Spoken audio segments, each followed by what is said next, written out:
Hello, this is Storybooks channel. New videos are posted every day. Subscribe and click the bell. This wave was bigger than all the previous ones.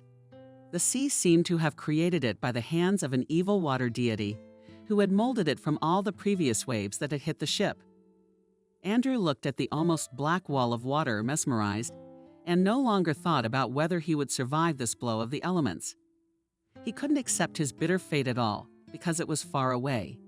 It seemed, at times, that his relatives were left in another life altogether. His wife Kate remained. Actually, for the sake of his wife, Andrew decided to take this adventure. But at first, by the way, it seemed to him that everything would be fine. That this is no adventure, but just an opportunity for a working man to make more money to provide, to support his family. What's wrong with that? But as Andrew now found out, on his own skin in some cases, the consequences can be much more terrible than you can assume or even see in a nightmare. The wave for a moment hovered once more over Kim with the camp vessel, as if a predator on the highway before him were prey. Finally, with a crashing and heavy crashing of the sea element came crashing down. Andrew closed his eyes and gripped his hands more tightly to the side. To think of it, until a few hours ago, he had cursed the handcuffs with snot in his wrist from the vicious ship. Now he was even glad. Hoped they would keep the wave from dragging him overboard. Either way, his lips moved. "I'll come back to you." And then he was swallowed up by both the water and the cold. Placing a ceramic mold with Armenians' forbidden chicken legs on the table, Kate threw a glance at the whole still life for dinner and smiled contentedly. Just perfect. Everything just the way her husband liked it. Mashed potatoes on the side, sauerkraut, and lots of fried fish. And for dessert, apple pie. A heady aroma floated in the kitchen. Kate took off her apron and carefully straightened it, hanging it on a hook on the wall by the sink. "What's the matter? Is your lover running late?" "No, it's the new car." It demanded the owner's attention, of course, but not enough to miss the first dinner together after he got home. Sighing, Kate decided that she would have to go and get Andrew in person, and perhaps even have a talk with him. Of course, this was probably not the best time to bring up such a difficult, painful topic. Kate's mother insisted that it was better to behave as usual and not to show her illness in any way. Only Kate thought that there should be no secrets from her relatives. And all the more there was no point in pretending that she was all right, that she was the same as she had been before. After all, thought the young woman fumbling with her hands in the closet. If one loves one's other half, then illness is no reason to stop loving, right? I wanted to believe that. So it's better to tell him. Because he's going to notice how weird she's acting. He's going to realize something's wrong with her at any moment, and he better be prepared for it. Kate is blind, scooting her hand along the wall in search of the light switch. But despite the flash device, she still couldn't see in the bases where all sorts of little things dropped the keys to the front door. The young woman exhaled through her teeth. How on earth do we let ourselves feel helpless? The accident had happened 2 months ago when Andrew was still on watch. Kate was just coming home from work that day. She was just walking down the path through the yard outside her house when suddenly there was a sharp clap underfoot and then a flash before her eyes and her face burned with pain. An ambulance was called. Unequal passers-by. The doctors said it was a miracle Kate wasn't blinded. But the firecracker, which inexplicably, as it turned out thrown in the yard in mid-March, seriously damaged the retina and lens. And Kate was lucky twice. The first time by chance. The second time with the fact that on the advice of a Maria colleague, their desks were next to each other in the accounting department. She took out health insurance with Stork. Thanks to the insurance, she was treated in a private clinic, underwent a microsurgery and a dozen specific procedures, but still her eyesight returned slowly. Wearing contact lenses was contraindicated, and glasses didn't help much. The doctors said that the body would slowly recover on its own. Probably, according to statistics. In the meantime, Kate saw everything as behind the fog and glass.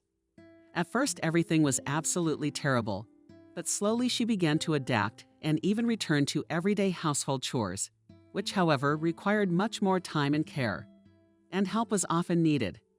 For example, Kate was now unable to see how much the kitchen scales were showing. Naturally, she had to take a sick leave from work, but she was lucky with her boss and with the team. The first paid a sudden bonus on a flat spot, the second discounted the money and flooded Kate with offers of various kinds of help. But the only thing Kate really wanted at that time was that none of her friends should blab to her husband. Andrew worked as a construction worker on a shift across half the country. He was a whole specialist and earned a lot of money.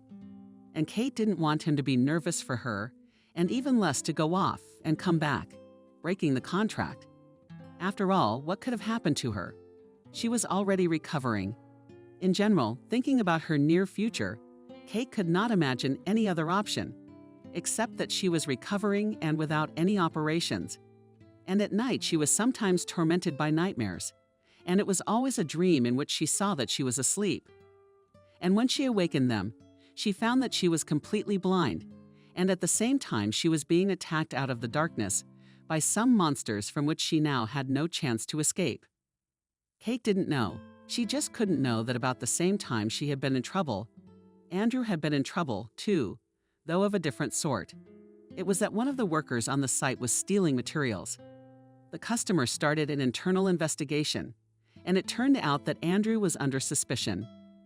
The contractor company knew him as an honest, decent man, but hinted boldly that they wanted to break contact with him, because they did not want to have in their team a man whose guilt was not proven, but the suspicion was not removed from him at all. Andrew was shocked, offended to the core. He was so offended. He had counted so much on making more money. He had taken a new car on credit before he went on a shift, and he had taken a cash loan in the winter when the whole family went to a sanatorium for New Year's Eve. Repairs in the apartment where my wife and mother-in-law lived made his parents, who lived in the village. Helped again, right? In general, money was needed now, as they say urgently. Andrew was getting sick. He could only imagine how he would show up on his wife's doorstep and waved his hands, saying, "There is no money, and I don't know what we will do now." Andrew didn't drink. 100 years already tried it in a couple of youth. My brother made me try Andrew. I didn't like it, but now all of a sudden he wanted a drink. He went into the first Beliashi and took himself a shot glass and a snack and stood by the plastic table and gloomily looked out the window, where the first spring rain was pouring down. Yes, life can be rattling and tossing. A familiar voice sounded near him. "May I?" The unfamiliar man asked, nodding at the vacant half of Andrew's table. And at that moment, the worker who had lost his seat didn't even think about the fact that it was strange to join him a little when there were still empty historians. Andrew shrugged his shoulders. The stranger also had a ticket to him, not alcohol tea. This stranger looked quite decent. For a while they were just silent, eating Beliashi. The bastards kicked them out of the place. Andrew couldn't stand it and shared his pain. In the XSI century, I think I will soon go home with a full pocket. And how did it turn out? And he took it all out and told it like it was. That the bastards kicked him out for nothing. They said it wasn't their fault, but they have a reputation.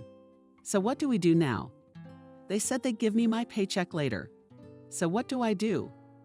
I'm ashamed to ask my former coworkers for a ride home. And to call home. You could die of shame. And how to look your wife in the eye. My mother-in-law would eat it alive. Everyone never liked him. I mean, her daughter could have found a better man. Yes, I sympathize. The stranger shook his head and then held out his hand. "Charles, can we have one for introductions?" Andrew nodded. After the first drink, there was a pleasant warmth in his chest, and his thoughts began to weave together as if they were unraveling a tangled mess. Charles said it happens. Not him first, not him last. But it was his own fault. I should have chosen a firm that is responsible for each worker, that values the worker as if they were members of one big family. Where can I find such a firm? Bitter. Andrew grinned. Yes, you can. Charles looked at him very carefully. Then he said that Andrew could see that he was a good man and that his story had touched him.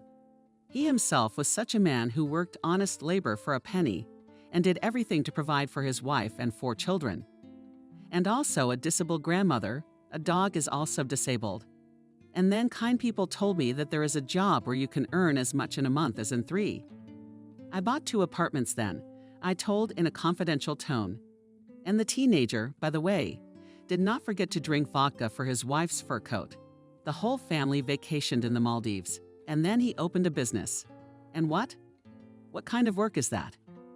Andrew said, "You're kidding, it's not serious." On a fishing boat.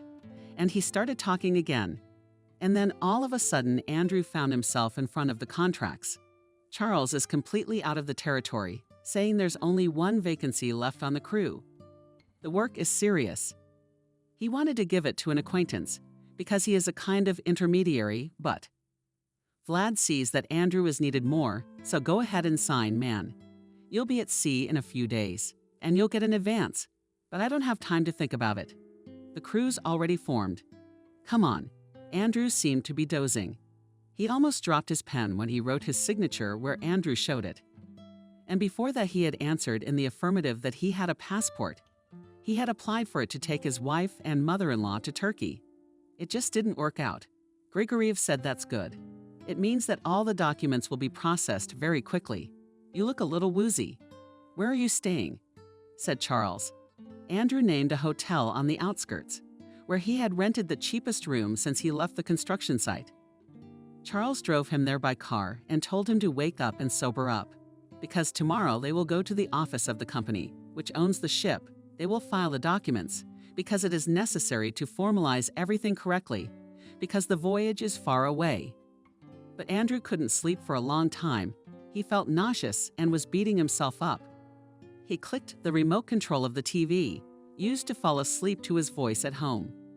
It was showing international news. The slave trade in the modern world had already exceeded the scale of what it was in the ancient world. The presenter of some program was broadcasting the tricks of criminals, who entice their victims into the network of criminal traffic, are becoming more and more original. Andrew didn't finish listening. What else was being said? He was not interested in the tragic problems of the world, because he suddenly felt so lucky. He had met a kind person. He now had a new job, and he had a premonition that now his life would begin to be completely different. Descending from the 4th floor of a 5-story building, Kate stood at the entrance for a few minutes, gathering her courage to go outside, to go out since she had lost her sight. Normal was a little scary. She had been offered, by the way, to borrow a guide dog for a while, but Kate didn't want one.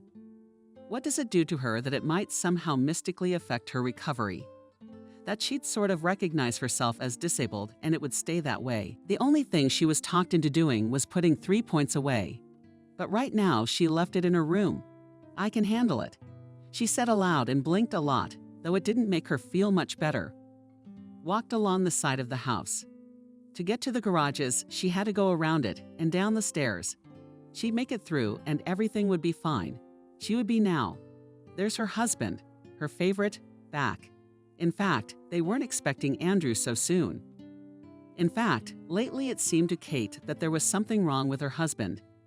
The thing was that the last time they called, Andrew said that he had some trouble at work, but he wouldn't go into details. They called very rarely. Andrew asked her not to call more often, so he wouldn't miss her even more. But the last time Kate couldn't reach him at all, and she was beginning to worry. But then suddenly her mom came home and her husband with her. Surprise, said Lisa and Kate. Like a little child to whom Santa Claus came, rushed into the hallway, but immediately froze. How would he take her illness? Or maybe Mom had already told him everything. "I've missed you, my love," the man said, and Kate thought his voice sounded like a stranger's. Probably, she decided. He was just in shock at what had happened to her, and she also thought that he didn't seem to know anything about her sick condition yet. That, she thought, was for the best.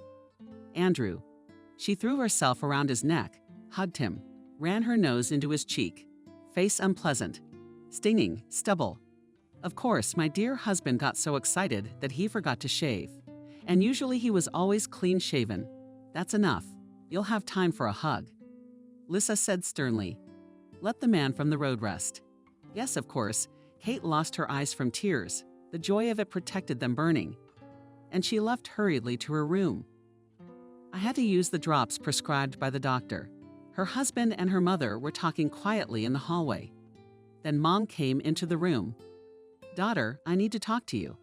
"Yeah, I'll put the tea on," Kate answered. "He'll make it himself. Lisa didn't let her in. We need to have a serious talk. Sit down." It turned out that Lisa had some news about her daughter's husband, and she thought it was her job to deliver it. First of all, she said Andrew was only in town for a couple days and then back. Secondly, Lisa gave her daughter some feminine advice not to be in a hurry to dump her problems on her husband and not to get close to him at all. Because now she is very sick, and it will inevitably affect her. And in general, he will now then perceive her as a sick person who needs care and support, but not a woman.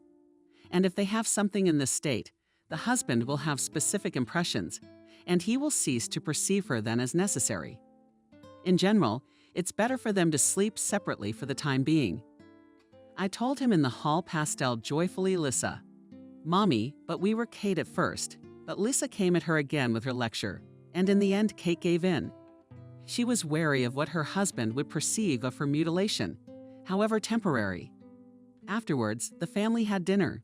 Then the man said he was tired and needed a rest from the road. And Kate cried alone in bed that night. And for some reason it was very, very upsetting. The next morning she woke up with a smile and a stubborn hope for the best. Everything will be fine, for sure. The main thing was to think positively. Getting out of bed, Kate not only washed her face, but also slightly tinted her lips with gloss. Let her not be able to make up as before, because blind a little less than a mole, have accumulated a carcass of female attractiveness herself to add it to her. Then she made breakfast, just cheese sandwiches and coffee. But she cut her own bread from the cheese with a knife and didn't cut it. What's not an accomplishment? Yes, thought Kate. How so? Turns out a lot of things in life. So the little everyday things that we don't lose yet are able to make them taken for granted. Things that are always available as a matter of course. At breakfast, naturally, you wanted to talk more. You just asked Kate for her husband because his voice sounded as strange today as it did before. Hoarse and rough. Yeah, sure, he must really need time, Kate thought. Because Andrew had been sitting beside her normally, but now took a seat closer to her mother-in-law. I have a doctor's appointment today. Masha promised to pick me up, Kate said. Actually, she was sure that Andrew would offer to drive her in their new car. It would be an excuse to be alone, by the way. No, Kate wasn't attracted to her mother's company. Well, maybe just a little bit. Because sometimes it was very difficult to come to an understanding. But she just really wanted to be alone with her beloved, to explore her fears and doubts. It is words, tenderness, and support. And I need to visit someone I know. Hastily blurted out the man opposite. All right, snicker. Kate good mood disappeared, as if a dot ran into the sun. Finished with breakfast, Kate began to pack. Maria had already called her and warned her that she would be pulling up in 5 minutes. It's great to come visit you, her friend said. When Kate went up to the apartment. Hey, Andrew, she shouted into the back of the apartment. Andrew went into the far room. He's not himself to blame, Kate said. It happens to them men. So let today be our girl's day. Maria was generally a positive person. She and Kate left the apartment together, then from the entrance got into the car carefully. Steps warned Maria at the porch of the clinic. I'm not blind, muttered Kate, but deep down I was grateful for such reverent support, which I am not. No husband, no mother received. The doctor, after a long examination, reported that the condition of the eyes is improving. But it is important to take medication in a timely manner, and it probably makes sense to think about laser vision correction surgery, which is recommended, among other things, to prevent the development of coma and other eye diseases in years in old age. But this, of course, insurance will not cover, the doctor said. I'm afraid we don't have that kind of money and won't have it. Sorry, but we're saving for a mortgage, Kate sighed. It's your personal choice, of course. But it's my duty to inform you.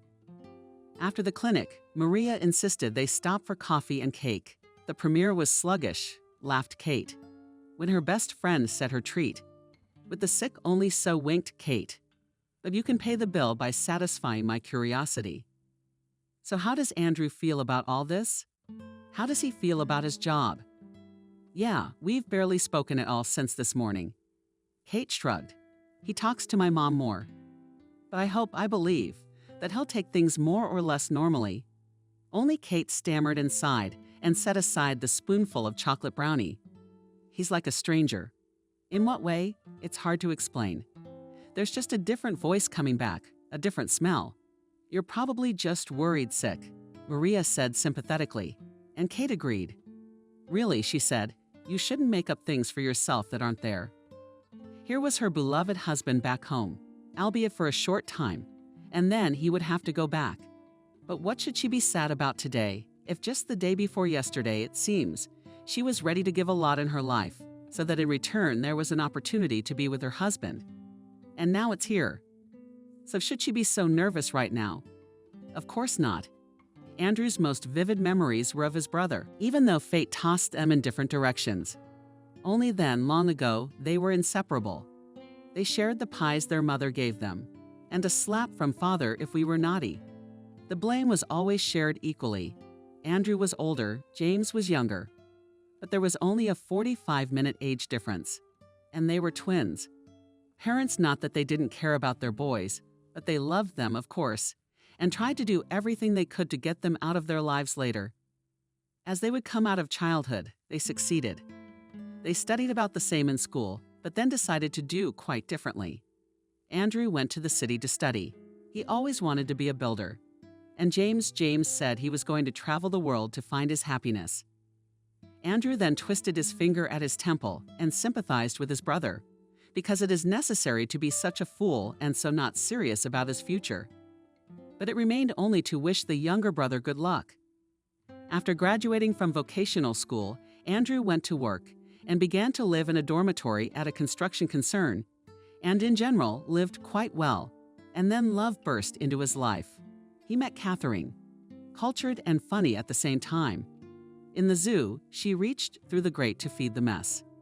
Girl, feeding the animals is forbidden, Andrew said sternly. Oh, I'm sorry, please, I won't do it again. Quickly bounced off the fence. Beauty in a sundress and budded like milk in color. Now I have to pay the fine, she asked fearfully. No, I forgive you for the first time, said Andrew. Then, unable to stand it, laughed. He didn't admit that he wasn't actually a zookeeper. Kate laughed too and said okay, even so she understood and wouldn't do it again. And then he treated her to cotton candy. And so began their affair. And from the very beginning, Andrew realized that he was not the kind of fiancé to brag about to his girlfriends. Kate was a native citizen with a higher education and her own apartment. But she, by the way, never let him know that they were not equal. But my mother-in-law, yes, she did. It didn't come to a serious conflict. But she could only hint that Andrew came from the village, a simple laborer. His mother-in-law, by the way, had worked in trade all her life and was not a bad woman on the whole. By the way, Andrew paid for the wedding entirely from his own money. He was used to spending the minimum on himself personally, and he was glad that he could please his beloved so much that, and a dress from the boutique, and cake gorgeous, and even fireworks in her honor on the waterfront. They got married a year and a half ago. Andrew's parents could not attend the wedding. Both of them had serious health problems. So he and his young wife went to see them. They really liked Kate. But when they started asking about grandchildren, I had to disappoint them. Andrew and Kate wanted to get their own place first and then have children. In the 6 years since they left, Andrew and Kate had never seen each other from the village. Only sometimes his brother called, but every time he said he needed money. And in principle, Andrew would have been happy to help his brother. But he didn't like the way his brother lived. Always in some stories, he met in cards, he lost money to someone. He supposedly wanted to invest and lost money too. And I think he started drinking. And it turns out that interrupted James' random earnings, lived at his mistress's temporary, and it is unclear how to even exist. Andrew, of course, tried to have a serious talk with him, but nothing worked, and it was bitter and hard for him. So that's how life worked out. Why is it the same? Because their parents raised them? So why do they grow up so different? Andrew, by the way, didn't like to talk about his brother to anyone. Even with Kate, it was just a couple of phrases. Her name is so-and-so, so-and-so, long time no see. He didn't even tell her that he and James were twins, because it seemed that suddenly his beloved then and suspect him of a penchant for a vicious lifestyle. After all, they say everyone, including even scientists and prominent ones, that twins are similar in everything. Precisely about his brother, Andrew remembered the morning when he woke up in his hotel room with his head sitting up. He wondered how James was doing. I wonder what you've gotten yourself into again, or have you gotten your mind right? They'll be in their 30s soon enough. Andrew looked sleepily at the clock. It was 10 o'clock. A big red cockroach was sitting on the corner of the cotton nightstand and moving. It seemed to Andrew that the insect was looking straight into his soul.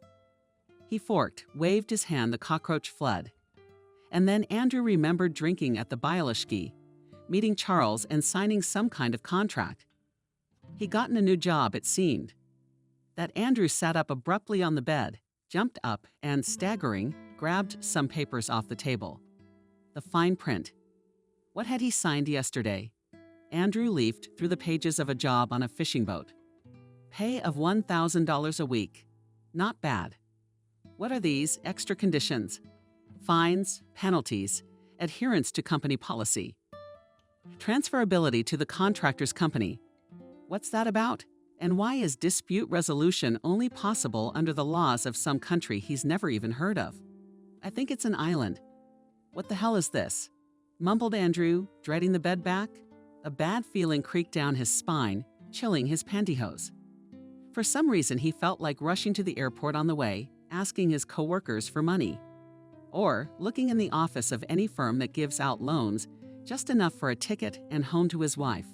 There was a sharp knock on the door, and Andrew jumped. When he opened the door, Charles was there. "Aren't you packed yet?" he asked with a smile that had something predatory in it. Andrew sang it much easier. "But first, you've got to get your paperwork in order. After all, you'll be sailing in land waters as sea hunters. By the way, the Sea Hunter, will be in port for a week. We should all be able to make it in that time. What if I just theoretically changed my mind?" Andrew sighed heavily. Not Brother Charles shook his head. "That's not how things are done. Who was complaining about life yesterday? Did you want to work? Of course, theoretically you could refuse. But then you'd have to pay a fine of $10,000. Andrew nodded nicely. The amount was tough, but it was possible to part with the money for the sake of not going to sea for a few months, for a job with which he was not familiar at all in his life. "Yeah, dummy. What did you think? You're gonna leave the crew short-handed? No, this is serious. Why didn't you read the contract yesterday?" "I didn't." Andrew lowered his gaze, clenched his fingers into fists, so that it wouldn't be noticeable how his hands were trembling. "If it's reliable, you said ironclad. If I'm home in 2 months. All right, let's go." "Let's go," Charles said. And then, when Andrew took his bag with things, went out with him together on the street, and took him first to the firm, which occupied literally one office in some basement on the outskirts of the city, and then to the port to get acquainted with the ship, which bore the loud name Sea Hunter, and in general start to settle down on it slowly. The captain welcomed them warmly. He was not at all against the new man in his crew, because soon enough, he knew this little man would make him a little richer. Kate, I walked to the garages and almost sang with joy. She made it. She's walking without a dog, without a cane. She didn't trip. And anyway, isn't that proof that she's on the mend? I mean, where are the garages needed? She hasn't been here much. It would have been better, of course, if Mom had asked to go get her husband, but Mom was off at the health clinic. For this reason, by the way, Kate measured for the pie, the ingredients not on a scale, but in increments, but everything seemed to be getting through. Kate moved slowly through the garages, a little wary that someone might be walking their dog here without a leash, and she wouldn't notice. She almost twisted her legs a couple of times, stepping into some holes.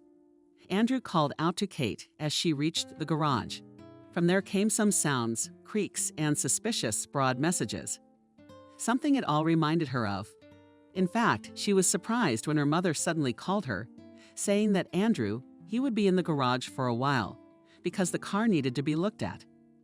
Kate also thought that if it was not driven on it, almost managed to break down. Well, as a man, he probably knows better. Andrew, she said again as she entered the garage. Are you at your wife's? Mom's coming over soon too, and we're all having dinner. I made your favorite there. Kate froze, blinked a lot, but it didn't get any better with her condition. Just what she saw, oh, how could it be possible? She could clearly see the back of her husband's head.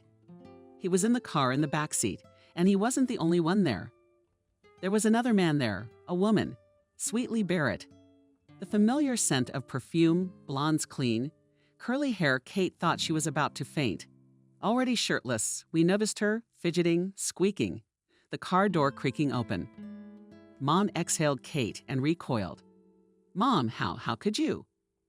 Kate felt as if she were being carried up and down, heaven and earth, and was being carried somewhere. The young woman leaned against the wall of the garage and pressed her hand to her chest. Everything in front of her eyes was so smeared, like through a cloudy glass. And with your tears, it's like a veil. Lissa's daughter awkwardly got out of the car, pulling off her dress, holding out her pantyhose. Daughter, did you get it wrong? Kate didn't immediately realize there was a strange, high-pitched sound that occupied her ears. Following her mother's words was her own throaty, hysterical laughter, just really nightmarish. Pride at the same time came out of his mouth. It was a phrase that had a place in vulgar anecdotes about cheating, but in no way in real life. Kate stepped Kate, the silhouette of the man whose return she longed for. We need to talk. No, stay away. Kate screamed. Is something wrong? Came the voice of the new actor. David, a neighbor and avid car enthusiast who dreamed of assembling a retro Zhiguli from parts bought individually, peeked into the disgusting scene and into the garage. Oh, said David when he saw everything.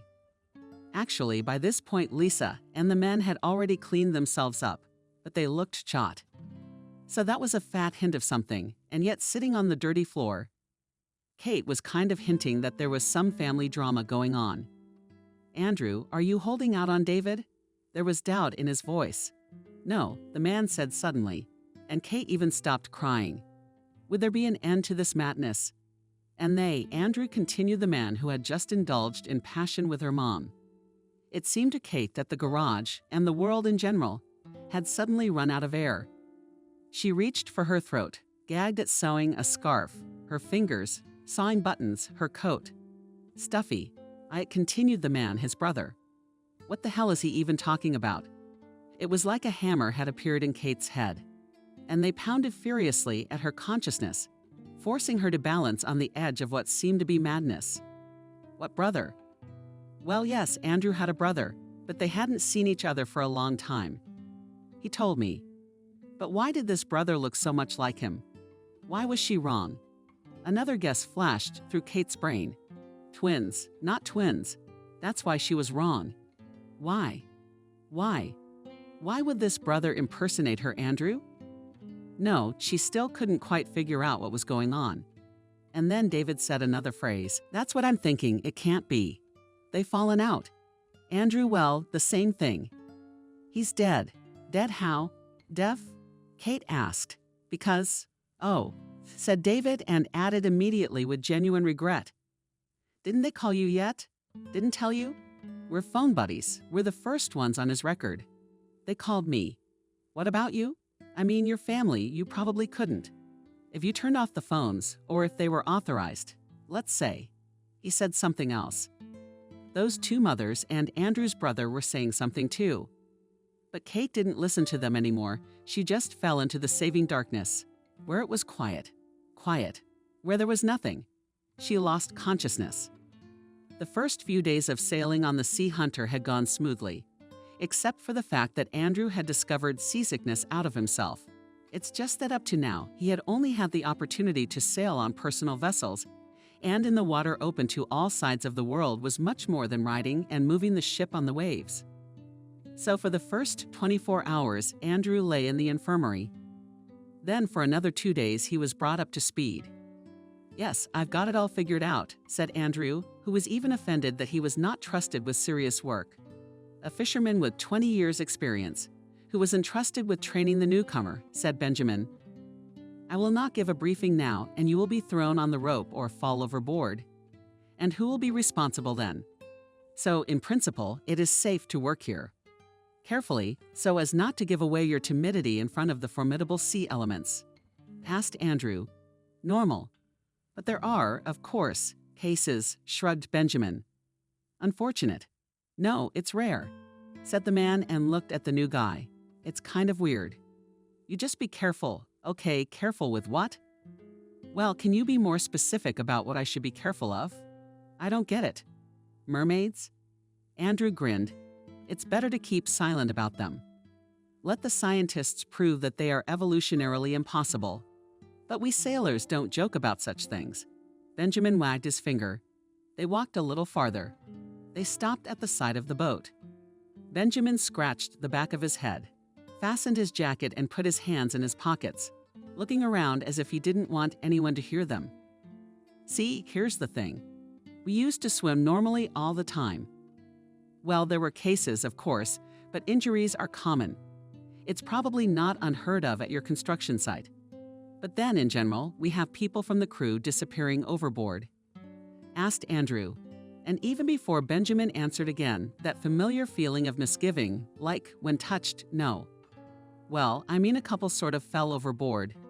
Just Ben from a neighboring ship that was passing by, didn't notice anything in the water. Port, when they came in from the south, mice disappeared there too, sometimes as far as Indonesia. A lot of rounded eyes. Andrew. Well, what can be drunk or out for a walk? Maybe you start to think about things. But now we're in the neighborhood. Andrew shrugged. I gotta get home to my family. Charles told me he's going on a trip for 2 months. I gotta get home to my wife. I miss her. Yeah, but we are not going along the coast. We are going to the Japanese territorial waters. Don't worry, it's all legal. There are official agreements with fishing companies. That's right. Benjamin's words calmed Andrew down a bit, and now he even began to think that everything that had happened was for the best. He would have something to brag about when he returned. Here, they say, even became a sailor. And if it is possible to earn here, as well as Charles promised, then maybe, thought Andrew, he would leave the construction site altogether and become a fisherman. He was about to ask Benjamin about the salary, but he said it was time for lunch, so Andrew went on his way. He was feeling better. The seasickness was receding. He was used to it, I guess. And he could see the near future clear without a storm. But after a while, events took a very different turn. It happened when the Sea Hunter entered the territorial waters of Japan. Andrew had already had a chance to see how huge nets were used to pull out the catch, and even take part in it. The work, of course, was yuck, what a smell and heavy. But he decided that, as a man should, he would bravely hold on. And then one evening there was another ship nearby. A small ship was just passing by and was following the same course. And so when it got dark, Andrew was instructed to go and check the equipment with which the nets went up. He shrugged his shoulders and went to do as he was told. He was not surprised when the captain suddenly joined him on the deck. He thought that the captain was in the ship's cabin with everyone else, and the crew had an extra break in honor of successful fishing. And there everyone was watching some comedy and eating raisin buns. Andrew was freezing on deck and was looking forward to joining the others and getting some rest. Andrew. It occurred to him that the captain must be accompanying him, so that as a newcomer he wouldn't make a mistake with anything. Andrew was even touched by such care for the staff. What do they want? Asked Andrew. Because suddenly he noticed on the left side they were standing a boat with several people. It looked like they came from that ship, which was still looming in the distance. Maybe they're in trouble, and they needed help. Andrew turned away from the captain and waved to the people in the boat. And in the next instant he was hit on the back of the head hard, but gently, expertly. Andrew Mayakov's body, heavy at once, muttered the captain, picked Andrew up and threw him over the side. And then Andrew flew down and fell right next to the boat, from which he was grabbed and dragged inside. And then, just as they had come, that is, with the engine turned off, they moved on oars towards the very vessel that had been sailing alongside the Sea Hunter for the last 24 hours. But now these fellow travelers had changed course. They had gotten what they wanted. Kate woke up on the couch in the living room, taking her mother's face away from the vial she was using to bring her to her senses. The children all whispered to Kate and sat up. She was still dizzy. Kate, David was here and he talked to her and I'm sorry. I'm sorry. What? What did you say? How could he? How could he die you? Did you mess something up? Daughter, calm down. Let's talk about everything calmly. How could you?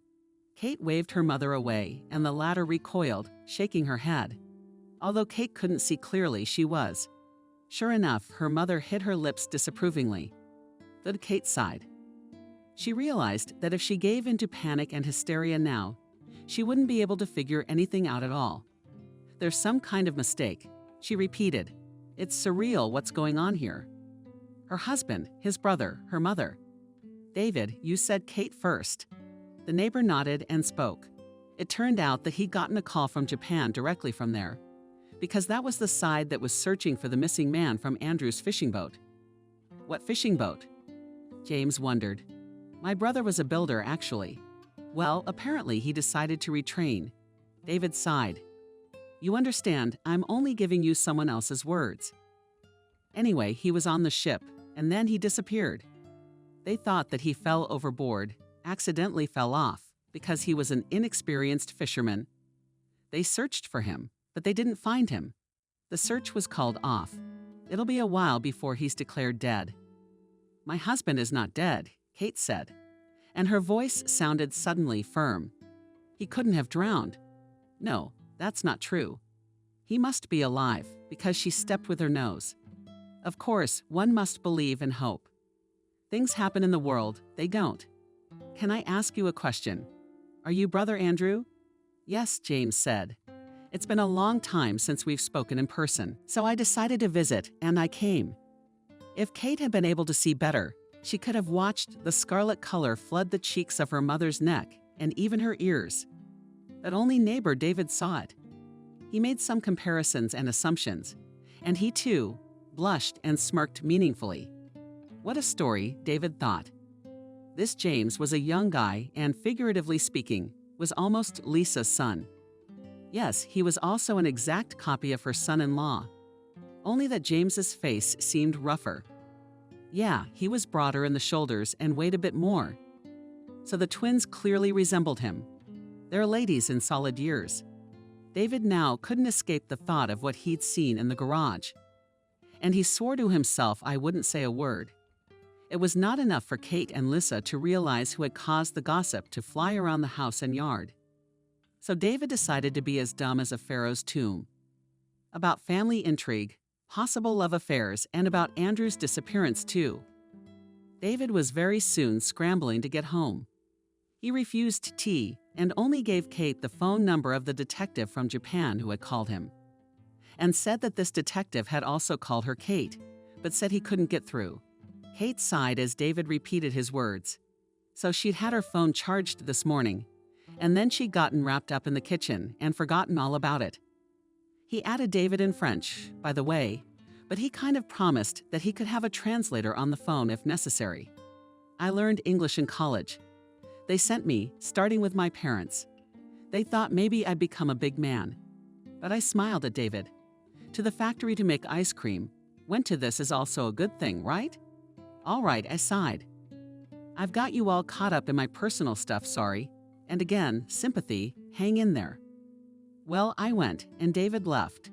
James' mom told Kate we need to have a serious talk. What's the grief? Lisa shook her hands. I just don't know what to do. Should I make some tea? Does it help your nerves? No, Mom, we'll talk about everything. We'll talk about it right now. Kate didn't see. She could look, and she looked angry, resentful, and determined. Not just like that. Right now, Kate was determined. And she also had a strong, barely surmountable urge to knock Sergius over the head with something, but she didn't do it. And not so much out of the goodness of her character in general, as because of the fact that this man looked so much like her husband. Andrew sat in the corner of the Triumph and felt nauseous. Seasickness had returned, whether the captain had accidentally given him a concussion. Either it was the stinky, salty fish, and not the cleanest water they'd stocked it with. It didn't take long to figure out what had happened to him. When Andrew woke up on that small nameless ship, it was clearly explained to him that now he was a prisoner for the whole world.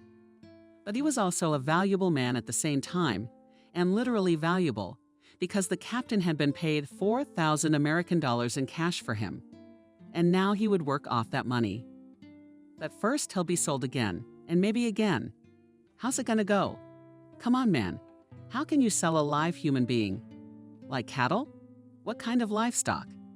Andrew then even thought it was some kind of crazy joke. But that last straw of hope cracked a moment later when he realized no, it was the whole truth. Then Andrew was beaten for the first time and told not to ask any more idiotic questions and not to talk at all. The slave traders themselves had spoken to him, by the way, in a wild mixture of English and Russian. And then, Andrew at first was terribly pleased when he realized that he was with him on this trial. The name of which, by the way, he never learned. Benjamin is here. What an idiot. I said Benjamin, who, by the way, also got hurt when they were alone. They were locked in the hold. I suspected something was going on. I should have told someone sooner who'd listen. It turned out that Benjamin, who'd been having trouble with us missing crew members under suspicious circumstances, decided to break into the captain's cabin. See if there's anything there. Captain caught him doing it. A fight ensued. The captain got the upper hand, and although he didn't intend to do it, he threw Benjamin off, so to speak, as a compliment to Andrew. What do you mean? Asked Andrew. Gritting his teeth from the cold, he was still in his wet clothes. We're really in bondage now. It's no good getting one of these. We've got to get out, so when we get into port, who's nice to you? Did the man say we're even going into port? Benjamin grinned bitterly and began his story. Andrew listened with dazed eyes. It turned out that Benjamin was a very well-informed man about all the dark things in the world. He told that fishing in the seas and oceans of the world is often done illegally, and they make as much money on this scale as on trade in other illegal things. And to keep costs down, and to keep anyone from blabbing, slave labor is often used. Now we can only wonder, where will we end up? Argentina or closer to India in Southeast Asia? What are you telling me? In a colorless voice, Andrew said, No, I don't agree. We need to save ourselves, we can swim. He suggested, the first option that comes to mind is what style of swim? Ellen, I hope that dolphins swim by as a cab catch and grab his fin. Or are you planning to steal a lifeboat? I thought you told me you couldn't swim. I don't know how to swim, Andrew sighed, and thought that he would give anything to be on solid ground. We have to save ourselves, but don't be stupid. It is also necessary to break smart people has. Trust me, the sea is deep and full of hungry fish. I think we should lay low for now. Benjamin thought Andrew was a good man, but he didn't share something important with him, namely the fact that he had sent a couple of messages to his friends and acquaintances before he went to the captain's house, sending word, so to speak, that they could start unraveling the damn thing. And send it all to Benjamin over an encrypted internet connection. So no matter how much the captain digs through his phone, he can't find it. So Benjamin decided to keep quiet for now. Not that he didn't trust Andrew, but he didn't know how things would turn out. And he didn't want him, for example, to blurt it out by accident or under pressure, and thus finally abruptly turn them both into the worst of all possible scenarios. Over the next few days or weeks, Andrew lost track of time altogether. The Russian prisoners were thrown from ship to ship several times. The ships did not enter any ports, and the captives were not told where they were going. But because it was getting warmer and the seascape was changing, as well as listening to the speeches of the ship's crews, it was possible to conclude that they were moving somewhere in a southerly direction and closer to Southeast Asia. The final destination for Andrew and Benjamin was eventually a fishing boat. Keller was fishing illegally in the Indian Ocean. And they weren't the only metalworkers there. There were nearly a dozen others, mostly from India. But there was also one Australian, even one who had been sold into slavery, as well as their own who had agreed to long labor because his family owed the local gangsters. Most of the forced laborers were here for a short time, no more than 3 years. But one kid from Bangladesh, whom everyone called Jim for some reason, explained that he had been here for 7 years. Benjamin, as a man who knows English better, translated Jim's story to Andrew, and it was quite banal. He got married, he and his beloved were expecting a child, and he went to work. And then in a coastal village, in a bar, a stranger came up to him and said that there was a topic. "There's a way to make a quick buck. I cannot hear for years," Andrew said then. And he no longer cared that he was a man, and he had tears in his eyes. "I have a mother and father to see. I have a wife to love. I have to go back."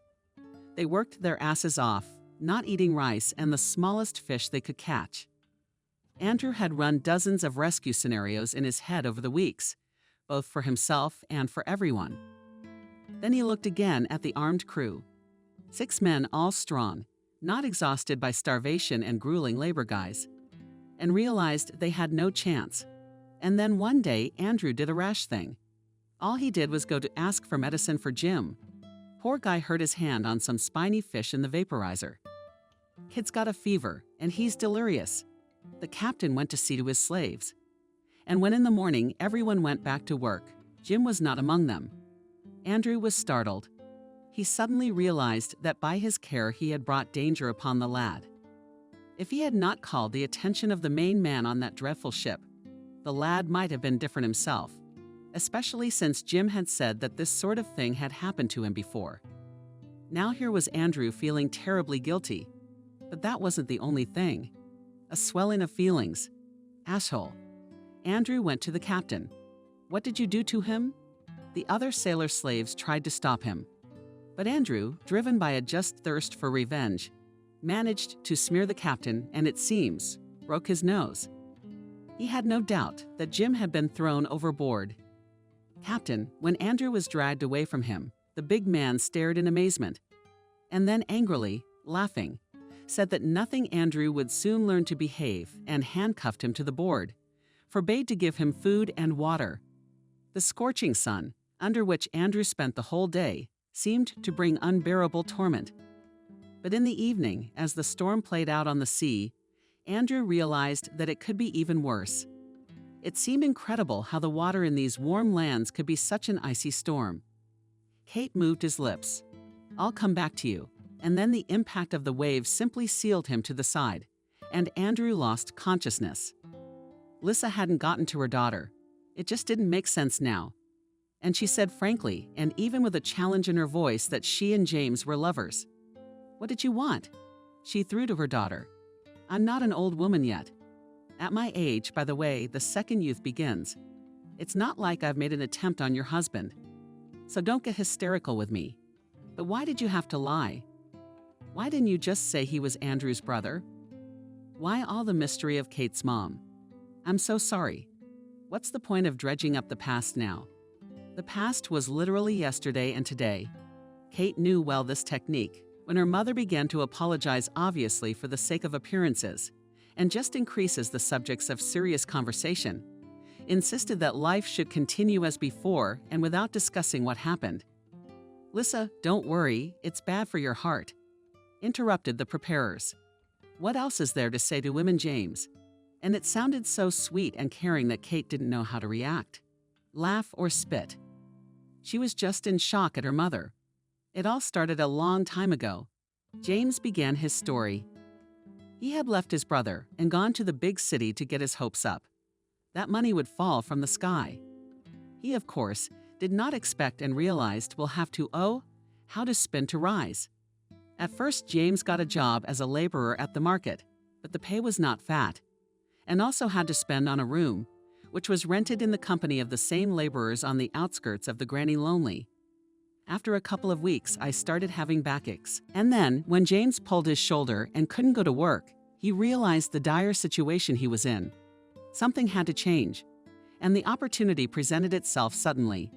James then went to the store, as always, to buy the cheapest on offer. At the crossroads, he saw a girl coming out of another store. The pretty girl was all hung with paper bags with loud brand names. She got on a bus with a driver and drove off. And then James had a second realization.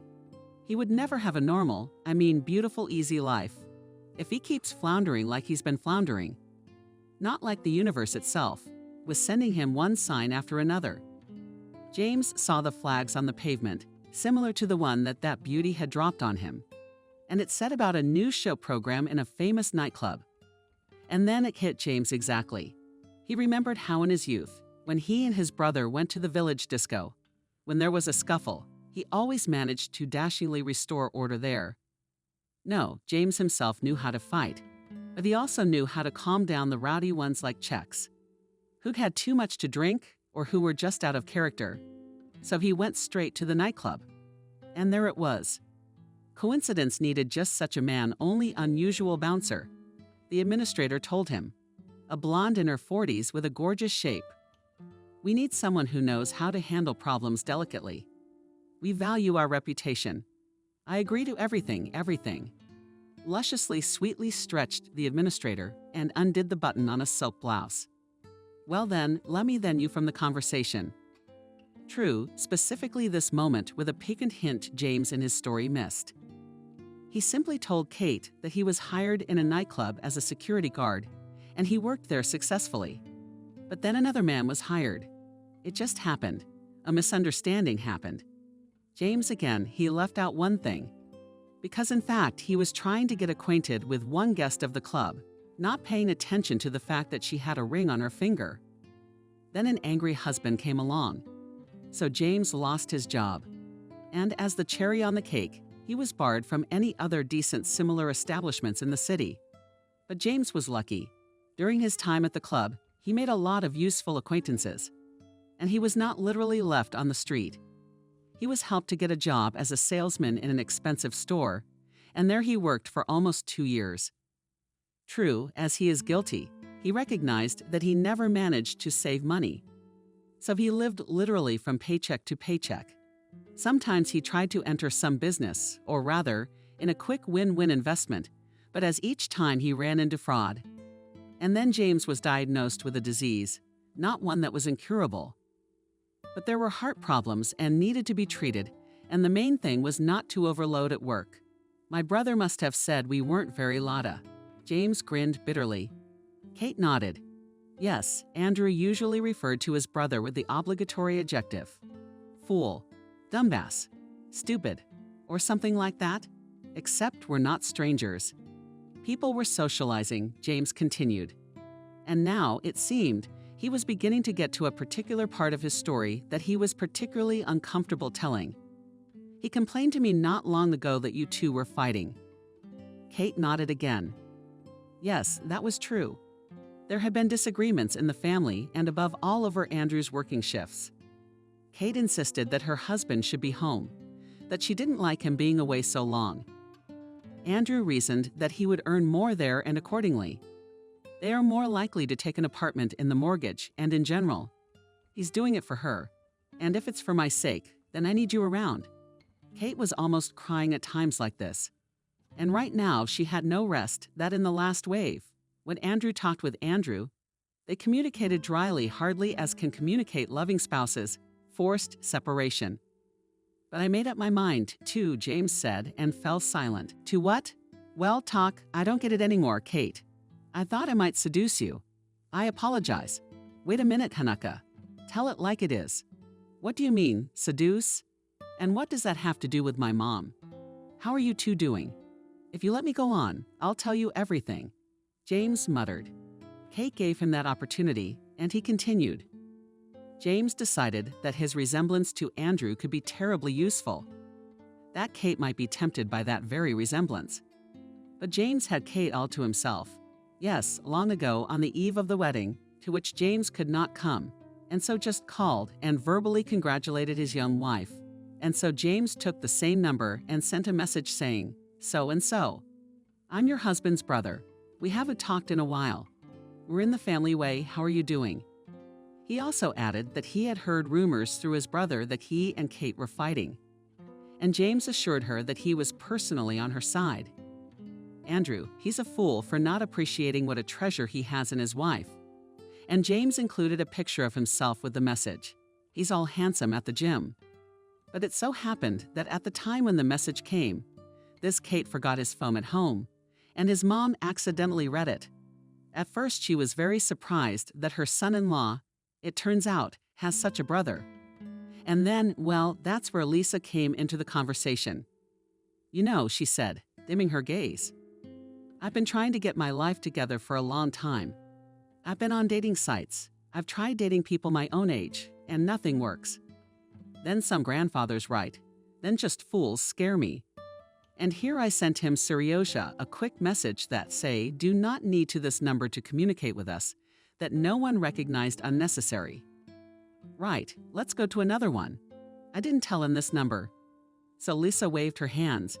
James thought he was talking to you. It turned out that Lisa was immediately attracted to James and pretended to care about him. Wait, now why would you want to seduce me? Is this some kind of original way to get back at your brother? Did Kate interrupt the story? No, that's not what I was hoping for. And he confessed. When he announced his plan, Kate was shocked, although it seemed like a lot more than that. It turned out that James was counting on Kate falling in love with him. After all, he looks exactly like his brother. Well, in content, so to speak, he could be, unlike Andrew, the man of dreams. James, fame, the elements, and dozens, hundreds of compliments. He planned that Kate would divorce Andrew, and then he, taking his brother's place, would move into her apartment and get a residence permit. And then he could get a job at the firm where Kate had such great connections. What connections?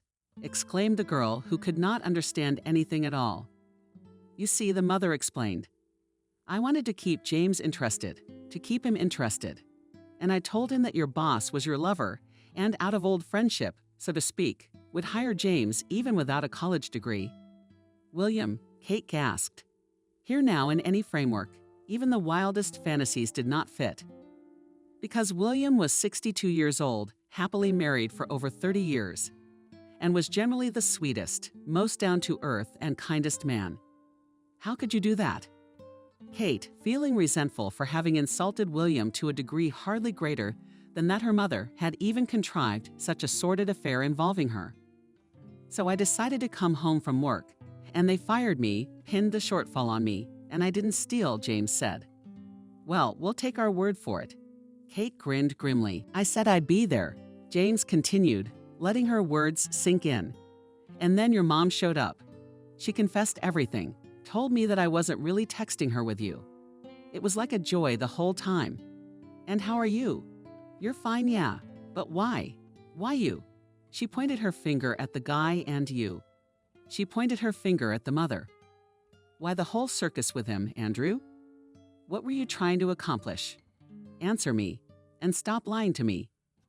Lisa, the mumbling was about how Katya shouldn't be nervous. But then, when she barked at her menacingly again, she just took it upon herself to explain. She said she was fine with it. After all, it was well known that Kate couldn't stand strangers in the house. Lisa thought that she might not want to have James as a guest, since Andrew had spoken so negatively about him. And this is where Lisa decided to use the fact that her daughter has vision problems. She decided it wouldn't be a bad idea for James to hook up with Andrew for a couple days. And then she'd get the guy an apartment, and he'd move out. And then what? It seemed to Kate more and more that this unreal life was going on around her, that she was in a bad movie, which had an incomprehensible madman screenwriter. And it would be nice, by the way, to remember to prescribe a happy ending. What you would have said when Andrew came back, I would have thought about it. Lisa sighed.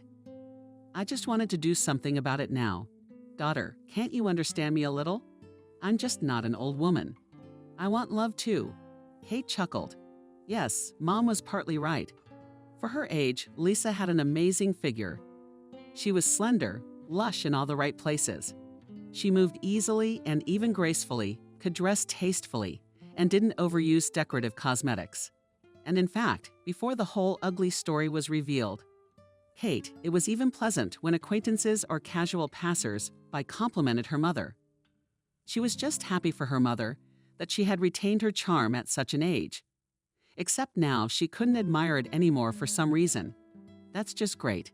Yeah, I'm Kate exclaimed again. Yeah, my heart almost stopped. When I saw you guys, Mom and you. She turned to James. I guess Andrew was always talking about you for a reason. Is that how much you need the money? You destroy your own brother's family for it. And then have an affair with his mother-in-law.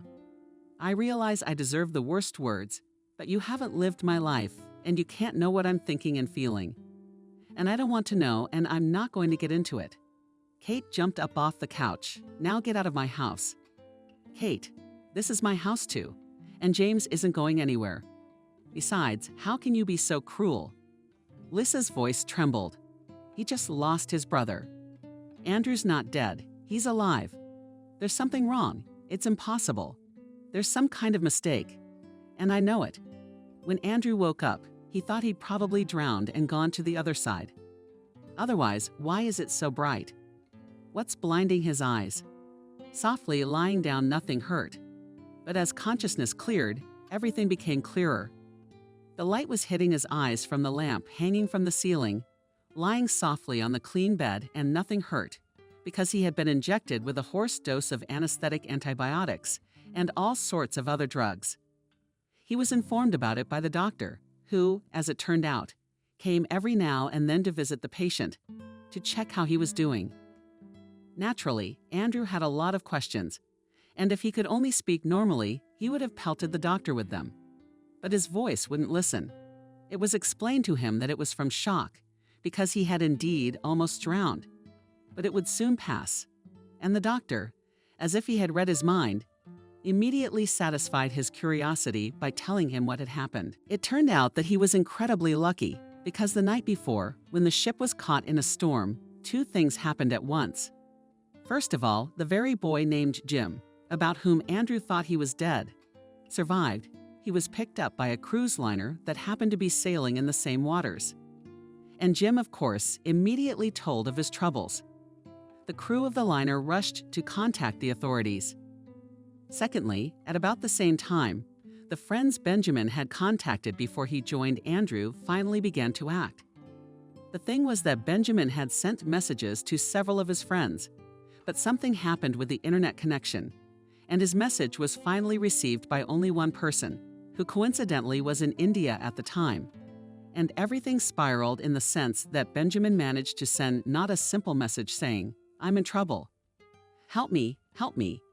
But he also managed to send some important documentary evidence, confirming the fact that the captain of the Sea Hunter for several years not only fished, but also sold people into slavery. Neatly their disappearance on the theory that the fishermen could have simply fallen overboard or escaped to the port of some warm country to stay there illegally. And so it all turned out that this very acquaintance Benjamin further managed to raise the right people, to involve some organizations.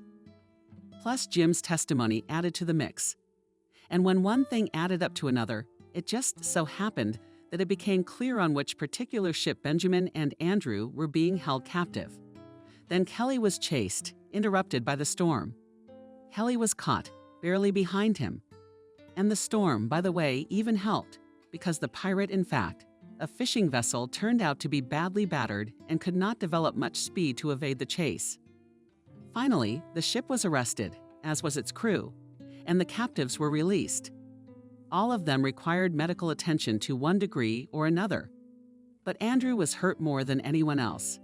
The doctor said that Andrew would probably stay in the hospital for a month, and then he would have to stay in a foreign country because his testimony, as well as the testimony of other prisoners, is extremely important in order to bring the villains to the deserved responsibility. "I cannot so long, weakly and resolutely at the same time," said Andrew. "Doctor, I'm asking you, purely as a human being, is there any way to speed things up with these depositions? And will you write me up as soon as possible under my responsibility without claims or whatever it is supposed to be? I have to see my wife." The doctor looked at the man in surprise. This man had been through something almost unbelievable.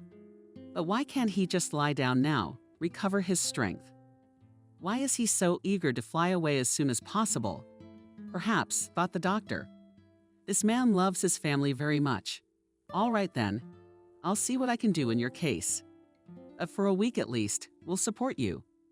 In the meantime, is there anyone you'd like to call? Yeah, I want to call my wife and my parents. Tell them I'm okay.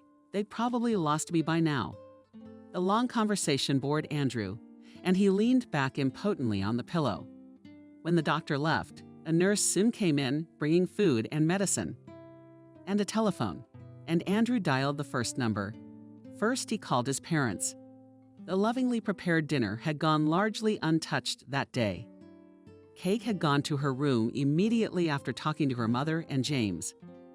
How she wished that it all turned out to be just a nightmare, and that when she woke up, everything was fine. And Andriusha, the man she loved, would be alive and well. Must be from a strong nervous excitement. Kate fell asleep almost as soon as her head touched the pillow, but woke up unexpectedly early for herself. At 5:00 a.m., she glanced at her phone. What time was it? And noticed the missed call icon. Her heart skipped a beat.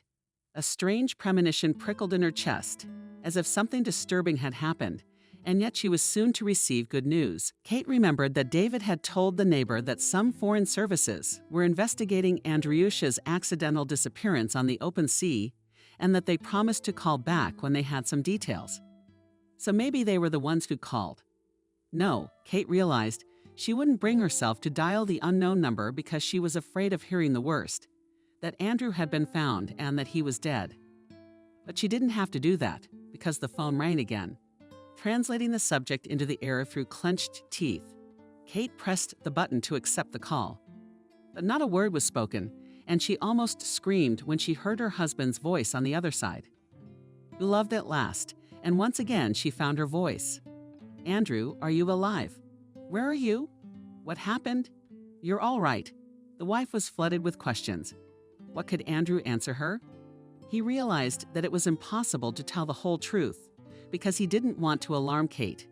And the mother-in-law scares with her adventures, even if they have already ended, as it was not desirable. Only after the first phrases she said, Andrew realized that there was no point in hiding. He hurried to assure Kate that now everything was fine with him, that he was in no danger now. No, you don't have to come to me. Don't worry, it's gonna be fine. It's gonna be fine. I'm being treated here. It's a nice room. You can see the palm trees from the window. Kate added he feels like he's going to cry a little more. I'll get back on my feet, and I promise to go to the sea. I will definitely do everything to make you live happily at my place. I don't want to go to the sea. Through tears of joy, answered Kate. Just come home soon. And then it happened accidentally that she let it slip that she was ill. Andrew, of course, got very excited. After all, the eyes, as he said, are not some shoulder bones in which necessarily grow. It's much more complicated than that. Kate, for her part, assured Andrew that she was feeling better. Then she told him that James was staying with them. But of course, Kate wouldn't reveal the specifics of his visit. At first, she simply said your brother was visiting. Andrew said that was very good, because it was high time they saw each other. After this conversation, Andrew began to rush the doctor, even more so that he would be discharged as soon as possible. Also, as soon as he could stand up and walk, Andrew demanded to see Benjamin. Thank you, Andrew said. For what? Benjamin asked. Yes, for being there for me the whole time, keeping me going.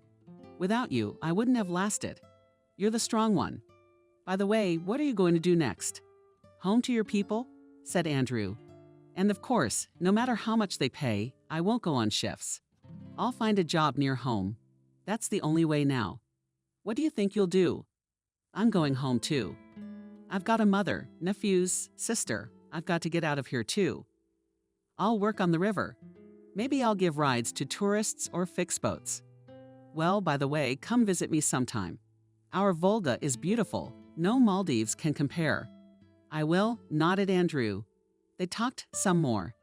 And then Benjamin said that the Charles that Andrew had so predatorily recruited, that he too had already been captured, had caught up with him in London, when the plane had just landed. All in all, it looked like Benjamin and Andrew were the latest victims of one large, wide-ranging network of a human trafficking criminal organization. Only I want to go on living my life in peace, Andrew said. In the sense that no journalists, no interviews. Benjamin agreed with him and recommended to ignore all such offers. That way everyone would get off his back quicker. Finally, after a few days, Andrew was able to go to the airport. He still felt weak and unimportant. But what did it matter that he was coming home and at home? I think, in the meantime, a very important question was being decided. And the thing was, Kate thought that James should confess to his brother his not beautiful yes, something about his nightmarish act. He'd forgive you. They're family. She repeated stubbornly. You may be married, but you don't know Andrew very well, James replied grimly. No, he's sorry, but he'll remember it for the rest of his life. Daughter, do you have any idea what would happen if he found out? Lissa was really worried. Do you think you can just forget it and pretend it never happened and go on living as before? No, of course not, but at least for a while. How much has happened? Do you need to have a quiet talk? Not in a hurry. We need to come to an understanding. We're not strangers. Kate had to agree. Not so much because she understood her mother as because she didn't want to disturb Andrew, who, of course, needed a quiet atmosphere after what had happened. David's neighbor was a good man. He kept his promise about not blabbing to anyone or anything. He could not, as a result of which very soon all acquaintances and neighbors, not to mention relatives, were aware that Andrew had decided to become a sailor and fisherman for some reason. And at first, these people went to Kate's house to express their condolences. And then they were quite shocked by the news that Andrew was alive and back home. And besides, Andrew took and told briefly about what had happened to him to the same Dmitri. And he, of course, spread it everywhere and to everyone. So Andrew soon got all the attention he feared. Thankfully, at least without journalists, but all acquaintances now as if it was their duty to ask him about what had happened. And this story slowly became in people's retellings more and more new details, and often fictitious.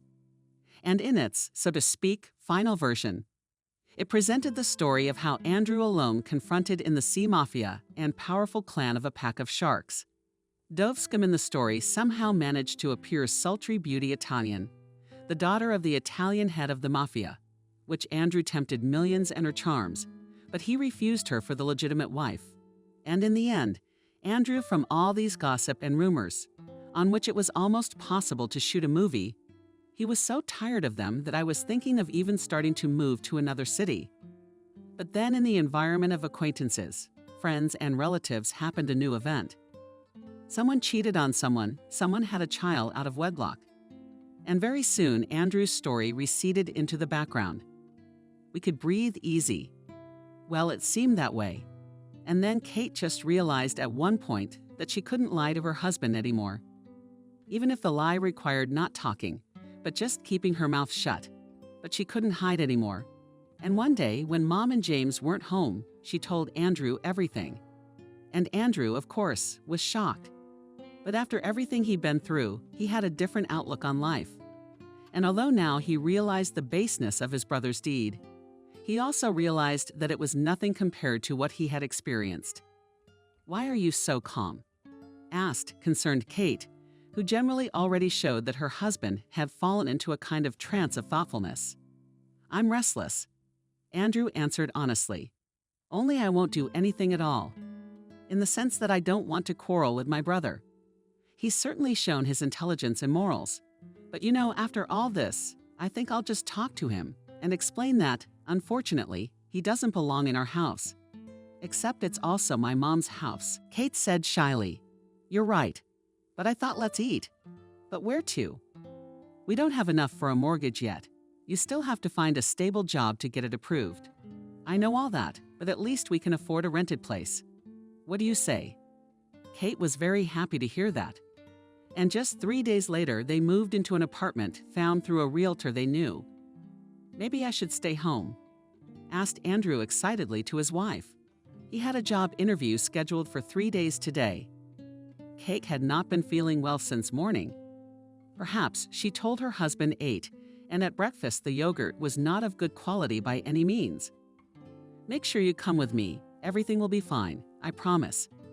It was only when the door closed behind her husband that Kate stopped smiling and hurried through the hole on Thu 100 to the bathroom. And it was necessary to finally test her suspicions. With trembling hands, the young woman pulled out a pregnancy test from under a stack of towels.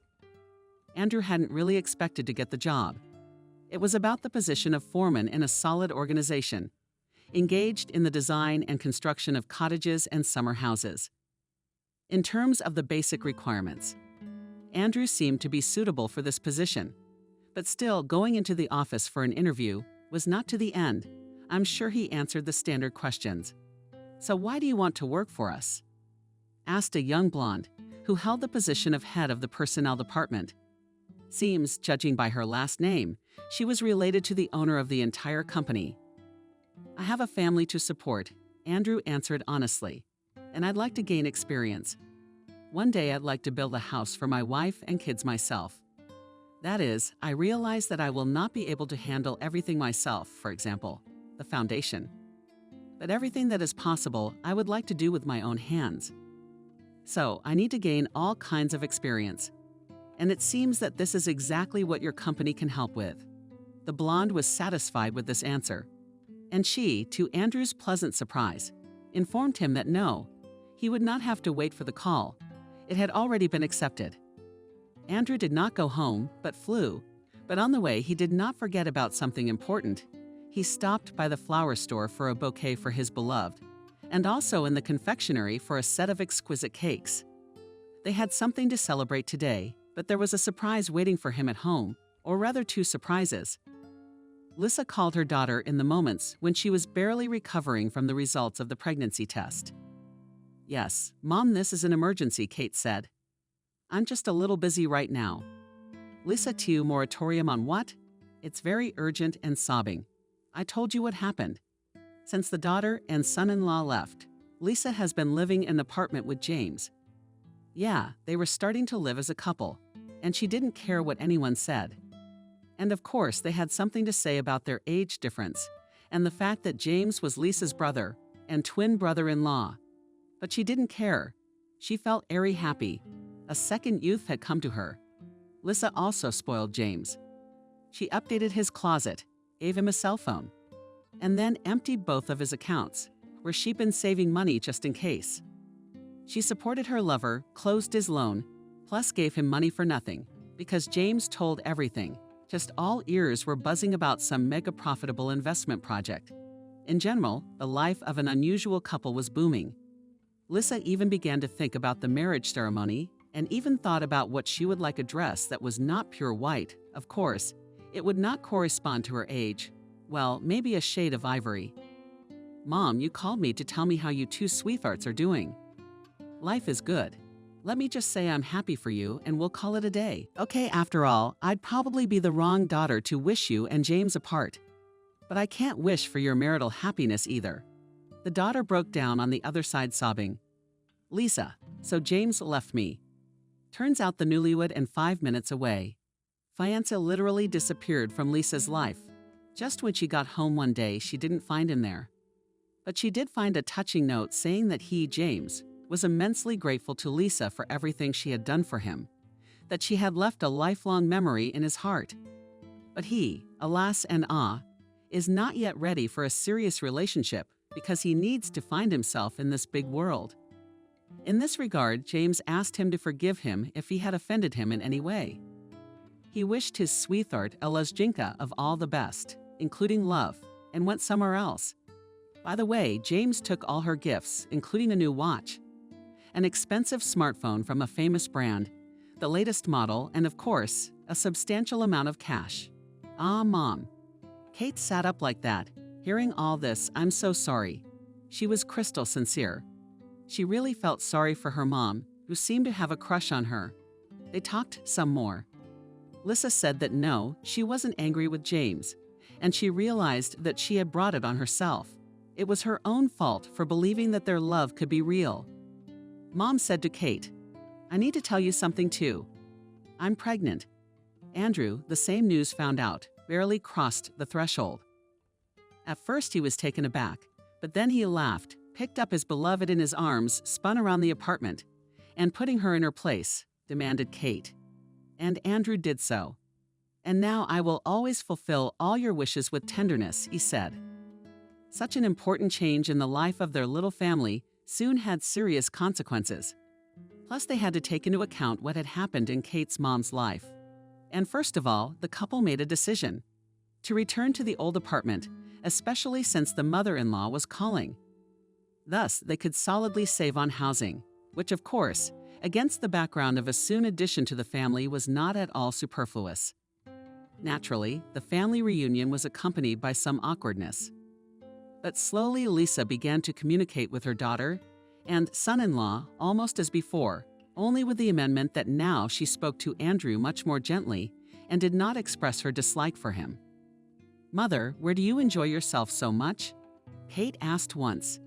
"Yes," so smiled embarrassed Lisa. She was standing at the mirror, adjusting a silk scarf around her neck. "Did the Cavalier declare himself, or what?" Kate jokingly inquired. "Maybe the boyfriend is at least 20 years old and has a daughter, but you'll remember Tommy for a long time." She wasn't really offended, though. And in fact, now, looking back, Lisa realized that while she had been blinded by the crush, she had been blinded by it. James, with whom had been clear from the beginning that nothing could work out. But now it was different. Right now, Lisa was on her way to meet an old acquaintance of hers, Eugene.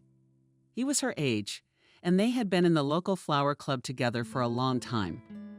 "Daughter, we need to talk." Lisa couldn't stand it any longer because she couldn't keep such important information to herself. The fact was that now, 6 months into the relationship, it had already become clear that she and Eugene were serious. His children were long grown up and lived far away. He lived alone in his large apartment, and now Kate's mom was thinking about moving in with him, as well as making the relationship with this man official, especially since both had been his original idea. "You've told your daughter about all of this now. I understand if you say I'm not getting serious again." She's got her head down. "Only I think it's serious and real now. You see, I want daughters too." Kate's mom gave her a big hug. "I didn't mean that at all. On the contrary, even I think you are doing the right thing, and I think you will be very happy yet." At the due date, Kate gave birth to a child. It was a girl, and they decided to name her Valerie. People around her said that her eyes were all daddy's, and her nose was exactly like her mom's. Andrew by this time had already managed to get a good foothold at work, and he and Kate decided that, perhaps, will not take an apartment in the mortgage in the city, and better buy a plot of land in the suburbs and start there slowly build a house. This option seemed much more attractive to my husband and wife, also because they could more comfortably arrange the life of Andrew's parents near them. He was a very late child, so they were already elderly people, and it was certainly better for them not to live alone further on. Doctors, by the way, were frightened by the fact that pregnancy and childbirth could negatively affect Kate's eyesight. But contrary to their gloomy expectations, her eyes fully recovered by the end of the pregnancy.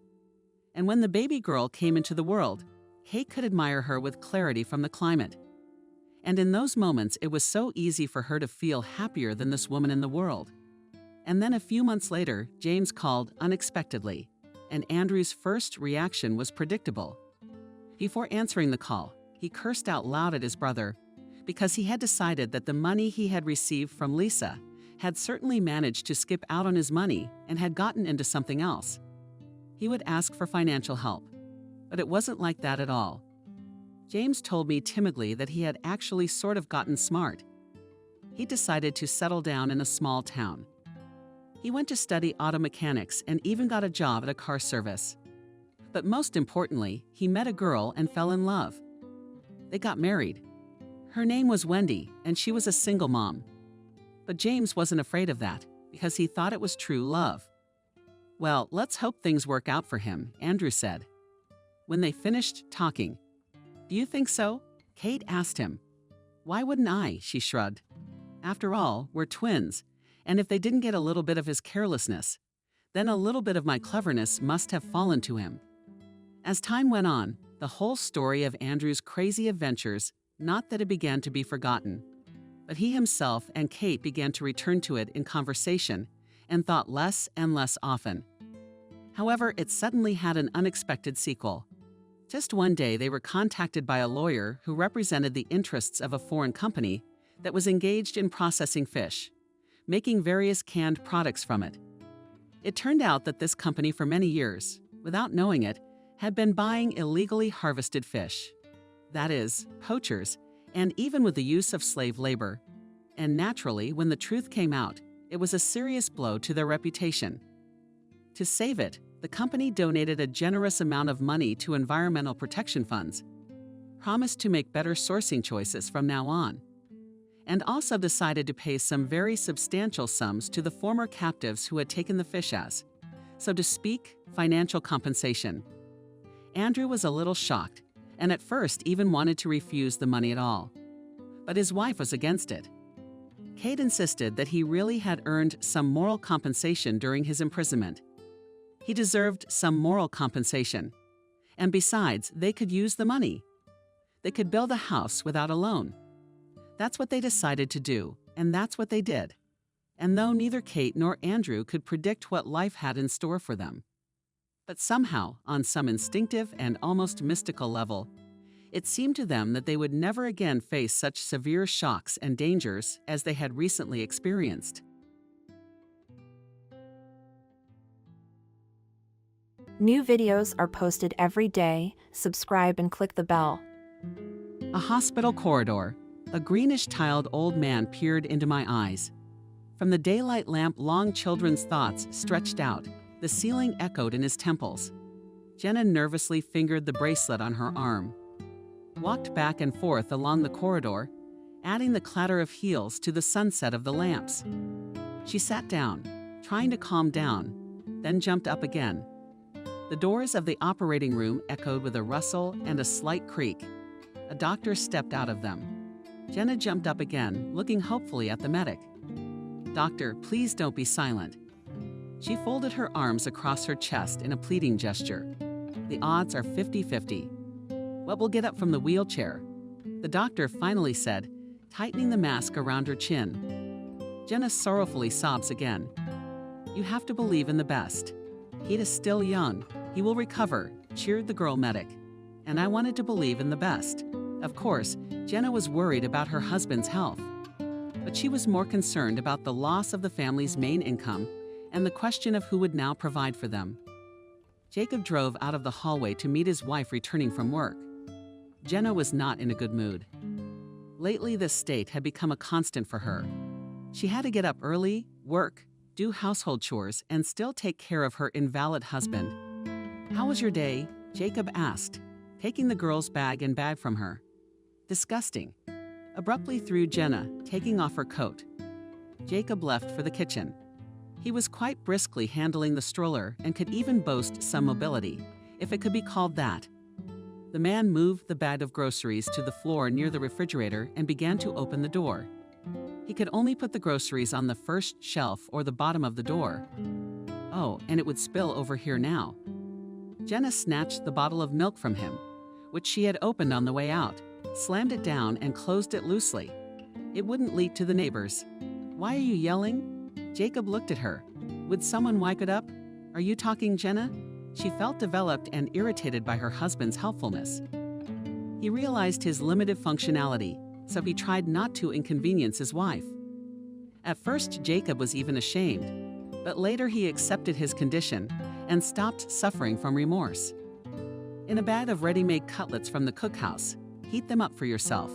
Can you manage?" "I'm tired."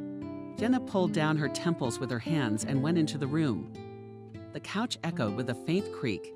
The cat was rubbing his leg, begging for a tasty treat. Jenna sat like a porpoise, fictional, lethargic, and universal.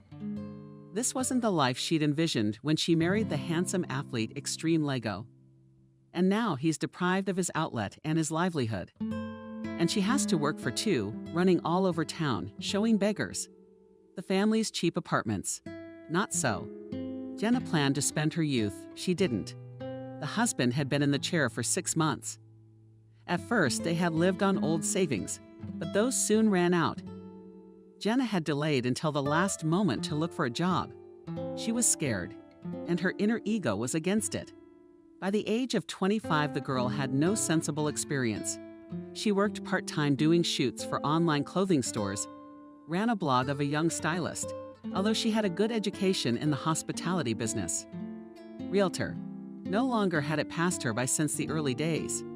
So all useless people, incomprehensible payment, running around, A lot of calls, the need to persuade someone, ride on the ears.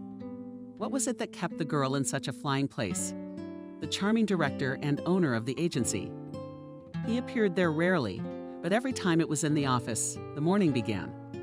The entire small number of female staff began to intensively tidy up, correct makeup, check the manicure. And this was done, as well as very young female students moonlighting in their spare time, and an elderly accountant. Jenna also fell under the influence of Michael's charms. And the more time passed, the wider the gap between her and Jacob became. Jenna stopped believing in the mythical prognosis of doctors, and counting on chance is a thankless business. But here he was, a living, handsome man. Even if it is not hers yet, but it is only a matter of time. Such thoughts swarmed daily in the girl's head. There was a constant struggle between duty, feelings, selfishness, and conscience, and that evening's selfishness and inner whims won out. Jenna at some point realized that she did not care at all about the opinion of others, that she did not want to support an invalid husband until retirement, and to cross out her whole life with it. She too deserves happiness, deserves the joy of being a girl, not a frontal horse on her neck cart. The decision came in a moment. Strangely, such a momentous turn was made on an ordinary couch in an ordinary city apartment on an ordinary March cerebral evening. "Are you going somewhere?" asked Jacob, watching his wife pack a pile of things into a bag. "Yes," Jenna nodded briefly. "We're going to your mom's." The dwarf even raised an eyebrow in surprise and smiled with the corner of his mouth. "What kind of nonsense is this? The daughter-in-law herself wants to go to her mother-in-law's house." The daughter-in-law was giving up to work for two. Jenna tossed Jacob's sneakers into the bag with an apt throw. The man fell silent, and Jenna just burst into tears. "I can't do this anymore, okay? I can't. I'm beautiful, I'm young, I want romance. I want a decent man by my side. I want care and affection, not to look after an invalid." "Jean, I'll get out of the wheelchair," Jacob interrupted her. "The doctors said there's a chance. Or maybe you won't. I'm sick of this." Jenna threw in her bag another couple of t-shirts and with a precise movement zipped up the zipper. "Are you staying at your mother's? We need to live apart for at least a few months. 6 months. I don't know." They were both silent. Jenna was getting behind the point being made. Jacob realized that he was being discarded as an unnecessary thing. Indeed, what good is such a helpless and useless husband? And aren't you afraid of hanging off the ground on that inflatable mattress? Fellow Kevin pushed, barely landing, Jacob in the shoulder. "Don't go into the forest to fear the wolves," the man grinned, laying the foam on the grass so that he could collect it without getting tangled in the slings. Jacob and Kevin had been taking tourists on extreme mountain tours to the Caucasus for 5 years. The guys had tried everything that could tickle nerves and make your body shake. Rafting, jump rope, quad biking, long-distance hiking, mountaineering. But most of all, Jacob was interested in paragliding. He spent almost the whole summer in the mountains. He flew, tried, learned, took bumps. He whacked his knees on landing. Once he dislocated his elbow, caught on a tree paraglider, and fell from a height of a couple of meters to the ground. The air of freedom and the charm of the mountains beckoned the stubborn guy, who flew where others were afraid, and stayed under the clouds for so long that his fingers began not to have from the cold. Jacob began to ride tourists when he himself was already convinced of his own skill. So the guys worked Kevin for the driver and organizer, Jacob for the coordinator and implementers of extreme entertainment. In 6 months, the guys earned so much that the other 6 months could not work at all. But they didn't. They simply changed the style of travel, and instead of a couple of plans, they went snowboarding and skiing with tourists. "Oh, Jacob, you are finishing your stuff. If you fall off that high, you're still picking bones." His mother, Adriana, nodded a couple of times. But the guy liked living like this. It's 100 times better than sitting in a stuffy office poking at buttons. Dangerous. So what? It's dangerous to sneeze in public these days. So what? Now I'm not going out. Of course not. You have a great education. Go to the bank, make a career. My mother wouldn't stop, and the children will go too. Will you go to the mountains? No, wife. no kids either. Mom, why are you bothering again? Jacob sighed tiredly. Parent was in her repertoire. Talks about the dangers of paragliding and frivolous with the tourist business were repeated regularly, even if it brought decent money. With Jen and Jacob met in a social network. He was bored on a winter evening. Guy scrolled through the newsfeed and came across the page Pretty Girls. Something about this brunette rather caught the young man's eye. Word of mouth. They went on a couple dates. The girl was impressed by Jacob's boldness and passion. He took her on several trips, even offered to take her paragliding, and that evening selfishness and inner whims won out. Jenna at some point realized that she did not care at all about the opinion of others, that she did not want to support an invalid husband until retirement, and to cross out her whole life with it. She too deserves happiness, deserves the joy of being a girl, not a frontal horse on her neck cart. The decision came in a moment. Strangely, such a momentous turn was made on an ordinary couch in an ordinary city apartment on an ordinary March cerebral evening. "Are you going somewhere?" asked Jacob, watching his wife pack a pile of things into a bag. "Yes," Jenna nodded briefly. "We're going to your mom's." The dwarf even raised an eyebrow in surprise and smiled with the corner of his mouth. "What kind of nonsense is this? The daughter-in-law herself wants to go to her mother-in-law's house." The daughter-in-law was giving up to work for two. Jenna tossed Jacob's sneakers into the bag with an apt throw. The man fell silent, and Jenna just burst into tears. "I can't do this anymore, okay? I can't. I'm beautiful, I'm young. I want romance. I want a decent man by my side. I want care and affection, not to look after an invalid." "Jean, I'll get out of the wheelchair," Jacob interrupted her. "The doctors said there's a chance. Or maybe you won't. I'm sick of this." Jenna threw in her bag another couple of t-shirts and with a precise movement zipped up the zipper. "Are you staying at your mother's? We need to live apart for at least a few months. 6 months. I don't know." They were both silent. Jenna was getting behind the point being made. Jacob realized that he was being discarded as an unnecessary thing. Indeed, what good is such a helpless and useless husband? And aren't you afraid of hanging off the ground on that inflatable mattress? Fellow Kevin pushed, barely landing, Jacob in the shoulder. "Don't go into the forest to fear the wolves," the man grinned, laying the foam on the grass so that he could collect it without getting tangled in the slings. Jacob and Kevin have been taking tourists on extreme mountain tours to the Caucasus for 5 years. The guys had tried everything that could tickle nerves and make your body shake. Rafting, jump rope, quad biking, long-distance hiking, mountaineering. But most of all, Jacob was interested in paragliding. He spent almost the whole summer in the mountains. He flew, tried, learned, took bumps. He wiped his knees on landing. Once he dislocated his elbow, caught on a tree paraglider, and fell from a height of a couple of meters to the ground. The air of freedom and the charm of the mountains beckoned the stubborn guy, who flew where others were afraid, and stayed under the clouds for so long that his fingers began not to have from the cold. Jacob began to ride tourists when he himself was already convinced of his own skill. So the guys worked Kevin for the driver and organizer, Jacob for the coordinator and implementers of extreme entertainment. In 6 months, the guys earned so much that the other 6 months could not work at all. But they didn't. They simply changed the style of travel, and instead of a couple of plans, they went snowboarding and skiing with tourists. "Oh, Jacob, you are finishing your stuff. If you fall off that high, you're still picking bones." His mother Adriana nodded a couple of times.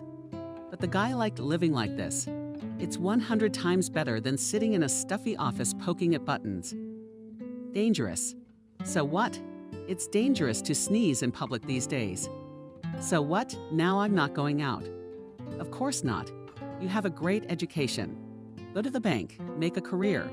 My mother wouldn't stop, and the children will go too. Will you go to the mountains? No wife, no kids either. Mom, why are you bothering again? Jacob sighed tiredly. Parent was in her repertoire. Talks about the dangers of paragliding and frivolous with the tourist business were repeated regularly, even if it brought decent money. With Jenna, Jacob met in a social network. He was bored on a winter evening. I scrolled through the newsfeed and came across the page Pretty Girls. Something about this brunette rather caught the young man's eye. Word of mouth. They went on a couple dates. The girl was impressed by Jacob's boldness and passion. He took her on several trips, even offered to take her paragliding, but she said no. Everything spun quickly, and in less than 6 months he proposed to her. Jacob was not embarrassed that the chosen one is spoiled, somewhat capricious, ambitious. But she always waited at home, cooked delicious salads and breast, did not criticize his hobbies. At work, Jacob's spouse did not kick out. Let her do what she likes, he told his mother. I earn enough for two, but always beautiful and fresh. Jenna was more than happy with this arrangement. She was already dreaming of a full-service travel agency, a house somewhere by the sea, a column in some fashion magazine. Life went on at its own pace. Jacob and his wife lived together for a year and a half. His mother gave them her 2-room apartment, and she bought a small house in a village outside the city with her savings and moved in, but on the condition that soon there would be grandchildren. Jacob joked. Jenna rolled her eyes. Children were not in her plans for the next 100 years. But Adriana didn't need to know that. Instead of children, Jenna suggested her husband get a Spitz. Jacob was not against it and promised that after the next tour they would go together. Breed her and choose a puppy. A happy Jenna stayed home in anticipation, and Jacob and Kevin took the hikers to the mountains. Jacob was warned by everyone that the good his passion for flying would not end. But fate had other plans. The return trip in the mountains came in rainy weather. In late August, Kevin drove a minibus with a group, extremely careful to slow down on the serpentine corners. Jacob dozed in the passenger seat in the front, tired from the busy program and the early rise. It all happened in a split second when a dashing local in his car spun out of the turn and into the oncoming traffic. Kevin, you steered sideways to avoid hitting him. The car rolled over on its side and hit the passenger side of a pole and a concrete barrier. Jacob squeezed barely in half between the roof and the dashboard. The other passengers sprinkled like peas in the cabin, but thankfully no one else was so seriously hurt. They suffered abrasions, bruises, bumps, and a couple of broken fingers. Kevin dislocated his arm and suffered a concussion. Substantial Jacob was pulled out by emergency workers only 40 minutes later. Even rescuers don't travel fast in the rain in the mountains. He was taken to the nearest hospital, but there was no one there to take on the complicated operation. The man was urgently sent home to the capital of the region. There he could be given at least a chance to get back on his feet. The operation was successful. Jacob recovered quickly, but below the waist he was paralyzed. Without words, it was clear that extreme sports were over for life. Extreme and the job he loved. The minivan was beyond recovery. The firm was wiped out, with no transportation and no chief instructor. Jenna howled when she realized her beautiful, comfortable doll life was over. Her attitude toward her husband changed almost immediately. Whereas before she had seen him as a heroic pillar of leadership, a lover of danger, now only a source of trouble. Jacob experienced the crisis of mobility deprivation for a long time. He became depressed. 10 times a day he reviewed photos from trips, pulled the edge of the paraglider out of his backpack. The one in his hands sighed as he stared at one point. The atmosphere in the apartment was dragging. The doctor prescribed Jacob a set of exercises that were supposed to have an effect in time. But the man, disgusted by his helplessness, could not start doing them for a long time. Jenna avoided talking about the accident and the cow. You do him with your nose to his flaw at first. But as the irritation and exertion grew, she sometimes snapped. Jacob's fighting spirit only his mother tried to raise. She urged to believe in the best and not to give up therapeutic gymnastics. Once in a while, Kevin came to visit, but it was still difficult for the boy to talk about what he himself had lost. Time passed gradually. The former paraglider finally heeded the doctor's insistence and began to do exercises sometimes. Just in time, Jenna was baking at work and had a breakdown. It was a frosty morning in the village. A bunch of rowan trees were covered with frost, As if earrings decorated the bulb bush, a flock of sparrows hopped about in it with a cheerful beat. Frost covered the ground. Jenna opened the gate and wheeled the stroller onto the narrow path to the porch. Adriana sprinted out the door in downy shawls. Together, the two women pulled the stroller into the hay. "Will you be visiting long, Jenna?" asked the mother-in-law, touching invisibly and the dregs of her son's jacket. "Jacob, for a long time. And I will go back to the city. I have to work," answered Jenna briefly. Adriana had no sooner opened her mouth than her daughter-in-law said a crumpled goodbye, slammed the door, and sped back to the cab to catch the train. The women stared at their son in confusion. Jacob was blacker than a cloud. He'd lost his favorite job, his ability to walk, and now his personal life hung in the balance. A couple days later, Jenna arrived again. The man was hopeful when he heard the gate bang outside his window. But Jacob was not happy yet. "I've always wanted a dog." Jenna, without even saying hello, put a carrier on the floor with Macton's cat. The frightened cat collapsed, shrunk against the back wall, and scowled hoarsely. Jenna walked away, not even bothering to say goodbye to Mactopus. Jacob began to feel a little better. The intelligent animal quickly became accustomed to the new conditions. The cat often slept on the lap of the owner, when Jacob sat by the window in a stroller or on the street, breathing fresh air. Sometimes Martin would get out of his seat and jump up and down to catch sparrows in the snow or hunt for an unknown speck in the dry grass. Jacob liked to watch the pet. It calmed him and drove away both boredom and longing for adventure. 2 months passed. It was the end of March. During that time, Jenna never came back for him. At first, the man called and wrote to her himself, but as time went on, his wife stopped picking up the phone and responded to social media with one-word answers. Jacob realized that he had been disposed of cynically and completely nonchalantly. His mother shook her head and often scolded Jenna. Especially, she was concerned about the suspended state left by the son of the apartment. "Good girl," Adriana lamented. "Mishenko fixed on my neck. She's living in the city in someone else's palace. Jacob, filing for divorce, I'm telling you. And everything will get better. Stop it." The man waved away our tribute to his mother, but he himself believed in his own words less and less. Apathy and longing ate Jacob.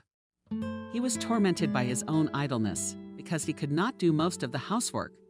Walks were rare. Pulling the stroller down a couple porch steps to the ground was difficult. Once again, as Adriana settled in to do this, an elderly neighbor, Frank, peered over the fence at her. "And Adriana, what are you going to say that you have him on your hands?" In righteous indignation shouted the old man simply. "Hello, Frank," replied the woman. "So how else would you help them to scratch your tongue?" The gate is open. The neighbor deftly, not at all senile, ran to the wheelchair and helped down the steps to the path to the gate. At the same time, he asked both Jacob and his mother about what had happened. The man scratched the back of his head, shifting his knitted cap to the side. "And it is not clear whether he will stand up or not," complained Adriana. "I'll get up," Jacob muttered, feeling terribly embarrassed that 2 elderly people have to deal with him. "I got it." Frank threw up a finger. "Tomorrow I'll come and adapt it for your wheelchair. Then you're a grandson." He turned to Jacob. "Can you drive up and down? You better get back on your feet, though." "Okay." Jacob smiled a little and sighed. "Frank is not like my grandfather. God rest his soul, lazy." Adriana exclaimed. He only knew how to make holes in his socks. The company laughed involuntarily. The neighbor soon left, having previously inspected the porch, and Adriana rolled the stroller along the sidewalk to the store. Jenna opened her laptop, taking a seat on the soft couch after work. Without looking, she waved at a text message from her husband with another question. The woman was interested in something else. Today, Michael, the director of the agency, finally paid attention to her and invited her to have coffee together at lunch. It was not for nothing that Jenna wore short skirts and spent several hours every day in the morning at the mirror. The purposefulness with which Jenna moved towards the goal, in the director's opinion, was worthy of applause. The girl went with the chief to a coffee shop, and in every possible way made it clear that she did not mind to continue communication in a more informal setting. Michael caught the hint and at the end of lunch invited the pretty employee to dinner at the restaurant at the end of the week. Jenna cheered. "His suit is clearly not from a local seamstress," Jenna muttered under her breath as she looked at pictures of her boss on social media. "And a decent watch and cufflinks." Her eyes burned with admiration, but more with herself. From the moment Jenna had put her husband in the care of her mother-in-law. A month had passed, and in that time she realized that she was not living so badly. Work was suddenly no longer stressful. Cooking and cleaning became a rare worry.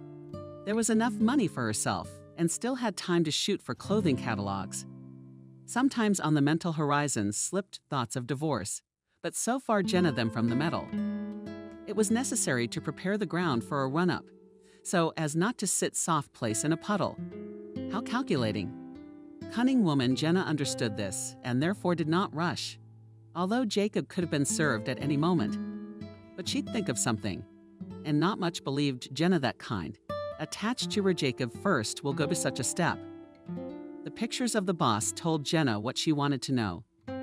Michael in his 35 years was the owner of a nice house in the suburbs, 2 cars, and clearly had a passion for business things, foreign tailoring.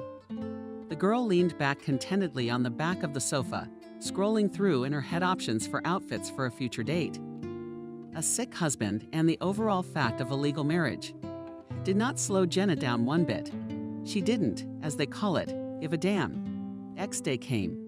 Michael came to pick her up in his automobile. Jenna, from the moment of her work in the agency, tried not to spread much about her personal life. She took off the ring right after she sent Jacob to the country. And so in the car she was already flirting with her boss, who was 10 years older than her. The girl got what she wanted. In the morning, she woke up in the house of her lover. Michael brought her coffee and asked if the young lady wants to go to the skating rink. A couple days later, Jenna coquettishly agreed. Everything went according to plan. She told Mike what he wanted to hear, and he was slipping into an affair with his coworker. At work, they decided not to publicize the relationship, although it was difficult to hide something in the female staff. Soon the whole office was judging that the head had a young mistress. Jenna quietly laughed at the chicken's colleagues, but to reveal the secret was in no hurry. Michael was her target. The first day of April was too warm. It was as if the sun had reached the clear sky, and now it could make all the plants bloom in one day. There were even some sleepy flies in the air, stupefied by the sudden joy of plus 19 degrees. Fyodor Frank scratched his stubbled chin and took his visor, looking at the sun. "Look how it's resolved." He nodded to Jacob. The man sat in his baby carriage on the path by the porch and kept route company with this neighbor while he remodeled the Bukovina into a sturdy, smooth slope. On Jacob's lap stomped Martin the cat. He Charlie had paws Olympic at the owner. "Now we'll put something here than there, and you'll ride like a racer," shouted an elderly neighbor, wielding a hammer. "Yes, at least we do not violate traffic rules," smiled Jacob. He'd been a little more spirited lately. Maybe it was the weather, or maybe it was the fact that Jenna had practically abandoned him. Either way, clarity had come. Besides, Jacob had figured out a way to brighten up his hated idleness. He decided to write a book about his journey to the paragliding regimen. He found a blank notebook in his desk and began to jot down ideas. Jacob had never written any texts before, unless you counted the essays at school. However, his work went quite briskly. It was the abundant reading in the winter evenings. His mother had always favored books and had plenty of them at home. In the same winter evenings, he and his parents. Sometimes the two neighbors were in the kitchen, reading opposite each other, drinking herbal tea. At such moments, Jacob forgot that he was deprived of the ability to walk and became a little happier. Martin stretched his striped back, jumped to the ground, and hid behind the fence on some feline business. Done. Frank looked at the completed work and then turned to Jacob. "Only son, try to drive in by yourself." Jacob, helping himself with his hands, began to carefully roll the stroller up the man-made at the ramp. A few minutes, and he with his vehicle without any help was already at the door to the house. "Well, that's good," praised his neighbor. "Grandpa," came from the fence. "Are you here?" Let's go to lunch. I'm a schismatic boiled. Jacob turned his head at that ringing, like a crunch of thin ice on puddles. A voice from outside the wicket was waving its arms, a girl in a striped sweater. Her blonde curls were poking out from under her beret, and her bright blue eyes were visible even at a distance of a few meters. My granddaughter Lisa. Frank nodded imperceptibly. Jacob is in town for the weekend to study. At whom? The old one still didn't understand. Grandpa, come on, let's go. It's getting cold. All demanding, fuel foot. Guests behind the wicket. I'm coming, and why are you shouting? Good-naturedly waved her neighbor. I'll go. Adriana, say hello. See you again. The bolt under the roof is bad. It could do with a new one. Frank gathered the tools in a bag, waved to Jacob, and went out the gate to his granddaughter. The man thanked his neighbor for his hard work and suddenly realized that he couldn't stop thinking about Lisa, even though he hadn't even met her. April continued to bring warmth and wind. Rare gray-white piles of snow remained on the flower beds, and among them sprouts of the first spring flowers were sticking out of the ground. Jacob had not written Jenna for a long time, but was actively working on the book. The second notebook was already written. Carts. Can you get to the store yourself? Have you run out of salt? My mother yelled from the kitchen, and I can't move. The pies will burn and the soup will run away. The way to the grocery store was simple, a straight asphalt path of 250 meters long, the entrance to the premises without steps and a path without potholes. I can do it, Jacob said. He hastily put on his jacket, checked the change in his pocket, and rolled towards the wicket. Happy that he could help at last. It's time to go for a walk. His mother looked out of the window. The tires of the stroller rustled quietly on the already dry asphalt. Jacob moved slowly, looking at the village. In the gray and dull winter, it was depressing. But when the sun came out, the carved old skates played at once. Benches lived on the roofs. In front of the yards looked colored tires in the future flower beds. Nimble sparrows dragged grain from the chickens' feeders with ringing cuttings. Somewhere sheep were sick. The noise gladdened the heart, heralding the coming warmth of people and animals. Jacob got to the store without problems, bought salt, and rolled back. Almost back to the house, he heard the pitiful familiar meows from the roof of the neighbors. The man looked up. There was Martin sitting on the roof. Jacob had seen from the window that the cat used to climb up there on scaffolding. The neighbors were repairing something in the attic, where consisted almost all winter. But the repair was over, the scaffolding was removed, so as not to wait for the flower in front of the windows. And poor Kodov was trapped. There was no tree nearby, no roof lower than a suitable fence to climb down. The unfortunate Martin climbed into the attic to the neighbors. The day before, fell asleep there, and in the morning they removed the scaffolding. And now frightened animals, seeing the owner, howled at the top of his voice. You're stuck, poor guy. How are we going to get you off? Here is a problem. Jacob looked questioningly at the pet. He tried knocking and calling the neighbors, but they weren't home. Apparently, his conscience did not allow him to call Jacob's mother. The feeling of helplessness and inferiority came again. The man looked hatefully at the stroller. If it weren't for her, he would have swung over the fence, climbed onto the roof by improvised means, and lowered the striped one to the ground. Poor thing. A familiar ringing voice snapped Jacob out of his musings. Frank's granddaughter was standing nearby, and once again she took to the roof. Yes, I wonder how to get it. Cautiously nodded Jacob. Well, you don't have much to think about, remarked Lisa. Well, we can't leave the mustache in the lurch. She put the bag with some food on her colleague's lap, rolled up the sleeves of her sweater, and without shyness, climbed right over the fence to the neighbors. The man only clapped his eyes in amazement. The vivacious girl aroused in him a feeling of real admiration. Lisa went around the house and found an old 3-step skirt by the barn. She shook the find happily, showing Jacob that the idea was there with 3. It turned out to be low enough to climb on the roof, but high enough to reach her hands to its edge and grab the cat's paw. The frightened Martin clutched at the girl's arm exhaustively and looked around with bulging eyes. When the animal was on the ground, Lisa put it directly into the hands of its owner through the hole between the fence bars. and then carefully carried it with the 3 coups to the spot and swung the fence just as deftly in the opposite direction. There was no trace of the sudden intrusion. You had us worried. She knelt down in front of Jacob and affectionately patted the cat's fur. Thank you. I don't know how I would have gotten it myself. Jacob handed the girl a bag of groceries. My name is Lisa, by the way, introduced herself. Obviously you wouldn't, or he would have waited for someone else. The hearty passerby exchanged. The man smiled slightly. It's a good thing you were the passerby. Lisa wrinkled his nose. Let's get on a first-name basis. Why are we like old people? I'm just uncomfortable. I'm probably 10 years older than you. Jacob was embarrassed. We look the same age, Lisa remarked.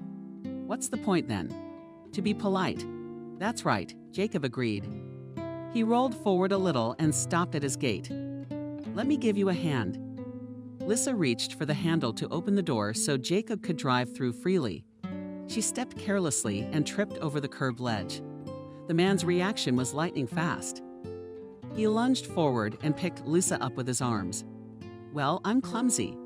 She cleverly hid her embarrassment behind a laugh. It happens to everyone. It's okay. Jacob played along. Lisa, come to our house with Frank. We'll have tea. Of course we will. Grandpa was just saying something about the roof. Lisa remembered and nodded in agreement. She waved goodbye and went on her way. Jacob was happy as a child for some reason. He rolled the stroller onto the porch, opened the door to the house, where a hungry Martin stepped in. It was only then that he realized what had happened a moment ago. For the first time since the accident, the man felt his legs weakly as he pitched forward. They recoiled with a slight tingling in his knees. Jenna stretched out in bed, rays of sunlight falling through the window. The hands on the clock showed around 10 o'clock. Michael wasn't around. He always left early. Apart from weekends, work was the most important lady in the life of the director of a real estate agency. Jenna was in no hurry to get to work. She was already thinking of quitting. She was annoyed that Mike didn't suggest it. After all, they were already in a relationship, and he could also allocate some money for her. When coworkers called with questions about being ready to show apartments to buyers, Jenna always found waving goodbye. Sick with fatigue, business, an urgent trip. If he didn't offer, she had to quit, Jenna decided, waiting for the machine to make coffee. She liked it much better at Mike's house than at her husband's apartment. Quiet, spacious, and every little thing is taken care of by a robot vacuum cleaner. Dishes are washed by a machine, and everything else is automated to the max. It's also perfectly clean. Once a week, Michael ordered a total house cleaning from a cleaning company.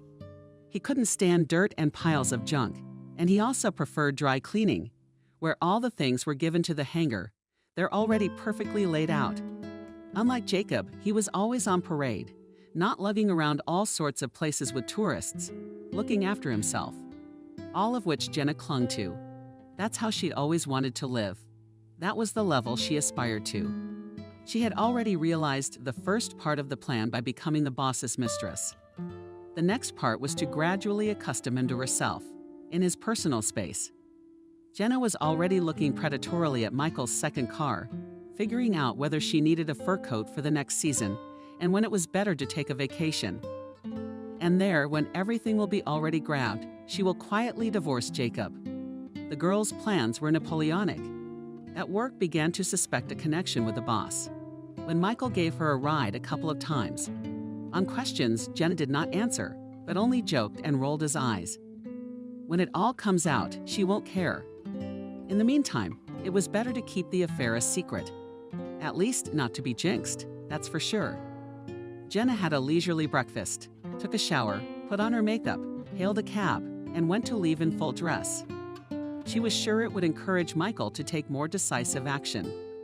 Like offering to move in with him at last. To work, like a holiday.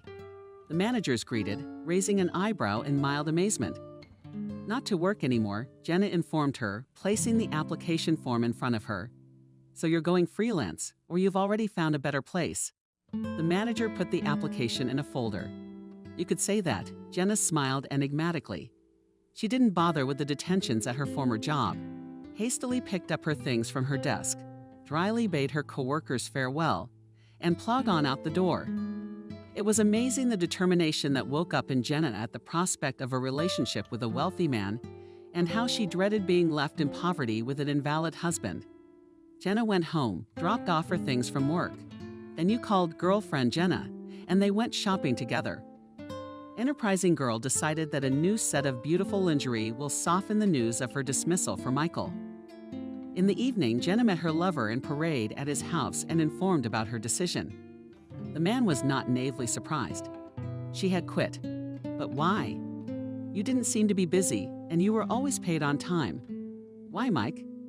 Jenna coquettishly sat on his lap to spend more time with you. After all, a beautiful, satisfied woman, it's better for a tired woman to promise that yes. Well, what makes you think you were? Michael was genuinely perplexed. I felt that way. Jenna didn't like her lover's reaction. An awkward silence ensued. The first to break it was the man. I wanted to talk to you about the May holidays. I thought maybe we could go to the mountains, rent a remote cozy house. How's that sound? The word mountains almost made Jenna squirm. She was fed up with the mountains in her life with Jacob, and therefore, quickly catching her face, the girl with the most innocent voice began to dissuade Michael from his decision. Mike, in the mountains, maybe it's still cold. I want to get warm already, you know? She played with her eyebrows a little. Maybe we'll spend a little more and fly to a place where it's already warm enough. Lying on the beach is better than kicking mud in the woods. Don't you think? But we can do that. The man agreed and reached for his laptop to look for a suitable proposal. Jenna realized she had won. Jacob was waiting for a tea party with the neighbors for some important event. He was also very excited about the return of the weakness in his legs. Had he risen from the ashes of hope to fly again? At least to walk with his feet on the grass. Jacob longed for the paragliding, the mountains of his active life. He had buried it all when he got into the baby carriage.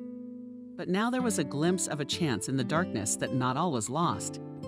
The man found a folder with the doctor's prescriptions, studied the instructions on therapeutic physical training, and began to exercise slowly. Adriana even let out a quiet tear of joy as she watched her son practicing. She tried to support him in everything, but not to push or nag him.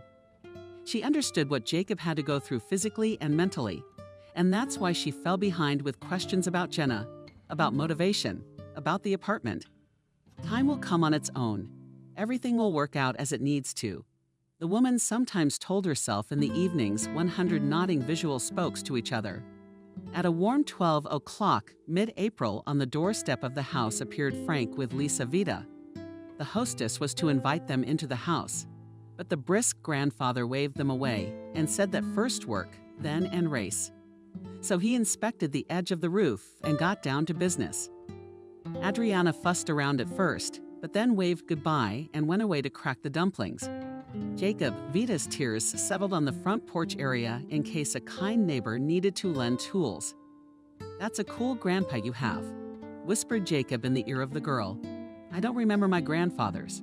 I was little when they were gone. I guess I was lucky." Lisa nodded and smiled as she looked at her relative, diligently tapping his hammer. "And yes, you're right, my grandpa is a good man. An example for the whole family. In hard work and optimism, it is noticeable," agreed Jacob. "Do you look like him?" Lisa slyly tilted her head and looked down at Jacob. She rested her hand on the wheel of the stroller. What was her wait-and-see attitude? She looked at the guy. Jacob looked embarrassed for some reason. Her heart was pounding like crazy. This simple and perky student evoked in him a feeling similar to the first flight under the dome of a paraglider. "You are light, witty, and kind," Jacob said in one breath. Lisa as if experienced all the words in turn, and then nodded affirmatively, slightly pictorially, for some reason playfully patted Jacob on the shoulder and laughed. An hour later, vanilla and cherries wafted from the open kitchen window. Adriana, peeking out of the door, called out to everyone, "Yes, throw in that roof, Frank. And you guys, come and eat the dumplings while they're hot." Jacob and Lisa were chatting on a bench near the porch and didn't even hear the hostess' response at once. "What do you want, Adriana, to fill your stomach? Maybe people are in the middle of work." replied the elderly neighbor, wielding the flat options. "Grandpa, don't grumble. Let's go. It'll get cold." Lissa gently scolded him. She grabbed the handles of the stroller with Jacob and boldly rolled it down the porch to the entrance. He protested. "Why don't you do it? I'll do it myself. Let me take care of you already." Lissa chucked but did not stop. When the two of them moved to wash their hands in the back of the house, Adriana slowed down late for the youth, Frank, at the threshold and whispered, "There's a flower blooming." "I don't see it," he muttered good-naturedly in reply. "Do you take me for an old fool?" The neighbors smiled understandingly. When the whole company gathered around the table, the plates were already steaming with freshly boiled homemade dumplings with garden cherries, strong tea, and sour cream. So thick that you could stand a spoon in it. A martin was burning under the table. The cat poked its nose on one lap and then the other, asking for treats. Toward the end, Lisa quietly gave the mustachioed striped and one dumpling. Martin instantly dragged the prey outside with a proud look. "Who is it that feeds the cat from the table?" Adriana was indignant. "Adriana, send them for a walk as punishment," winked Grandfather Frank. Lissa and Jacob looked at each other at the same time. "That's right," the landlady played along. "The weather is nice. There's nothing to sit out. Go and pick a bunch of flowers." The goose meadow was already showing. I crossed, in short, the flag behind the village by the pond. A whole bed came out, and the road to Sokol just Jacob will pass. After the meal, Lisa and Jacob, sensing a trick but not seeing it, were outside the gate of the house and moved leisurely along the path. "Can't you walk at all?" Suddenly Lissa asked, and then she realized she was sorry. "I shouldn't have asked that. It's inappropriate." "It's okay," Jacob answered very calmly. "The doctors say there's a chance, but I can't do it at all yet." At the same time, he remembered the tingling in his knees. Recently, and his exercises began to do gymnastics to restore sensitivity. But sometimes apathy eats away, and you want to give up and accept everything, he shared with the girl. "They say that human possibilities are limitless, and it's all about desire." Lissa looked at the sun and then at Jacob. "And here I am studying to be a marketer, but I want to work with people en masse. I feel it, but I don't know in what way." "That's great," Jacob praised her. "In time, you will surely realize where the pole, and you will eventually get back on your feet." "I know that," Lisa smiled and discreetly touched the man's shoulder. Jacob felt the warmth of her hand even through the thick sweatshirt. It remained there, even when the hand itself was gone.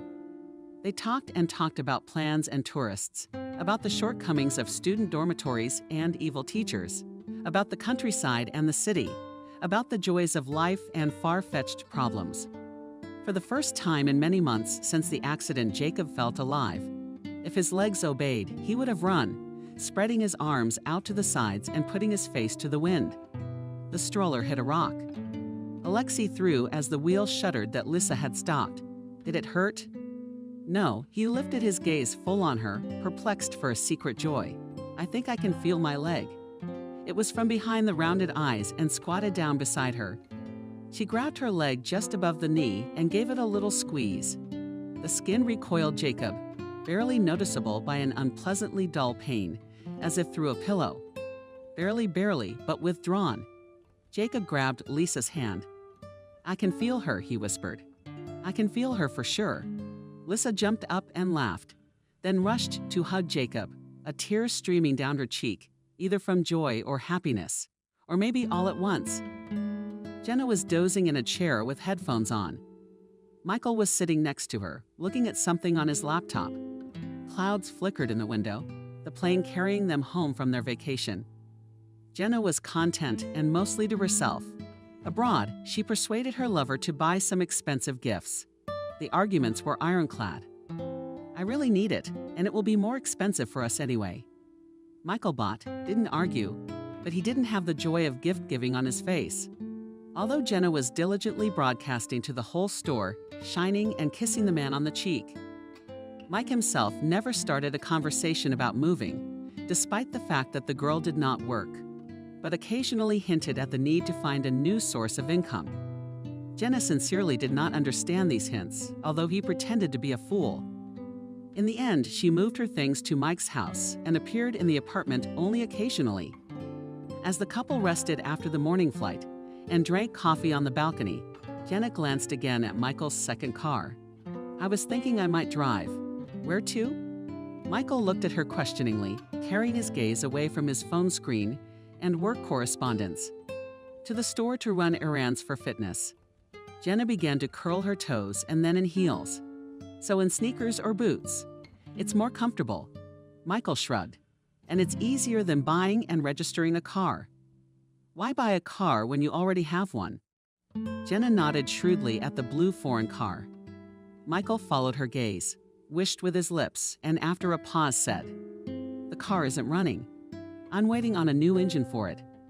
Then I was planning to repair it, sell it, and invest the money in a project. And by the way, you don't even have driving experience." "Experience can be gained," Jenna said. "You can always sell it." I like her so much. I could be your sober driver after all. Jenna's nagging skills were first-rate. While still studying to be a translator, she'd realized that it was easier to ask for something than to make an effort and strain herself. And awkwardness can always be smoothed over later with feminine methods. So Michael irritably pressed the bridge of his nose with his fingers. "I don't drink, and if I do, I can call a cab. The car's not running. No one can drive it. When the right model engine comes along, I'll order it. But until then, you better buy yourself a pair of good sneakers." The man stood up, took the mug with the rest of the coffee, and went into the room, signaling that the subject was closed. Jenna hid resentfully.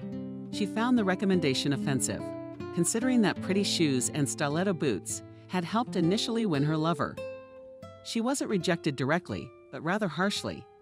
By the way-remembered patient, kind Jacob, who even though he could not give her a car, but never refused in other whims more modest.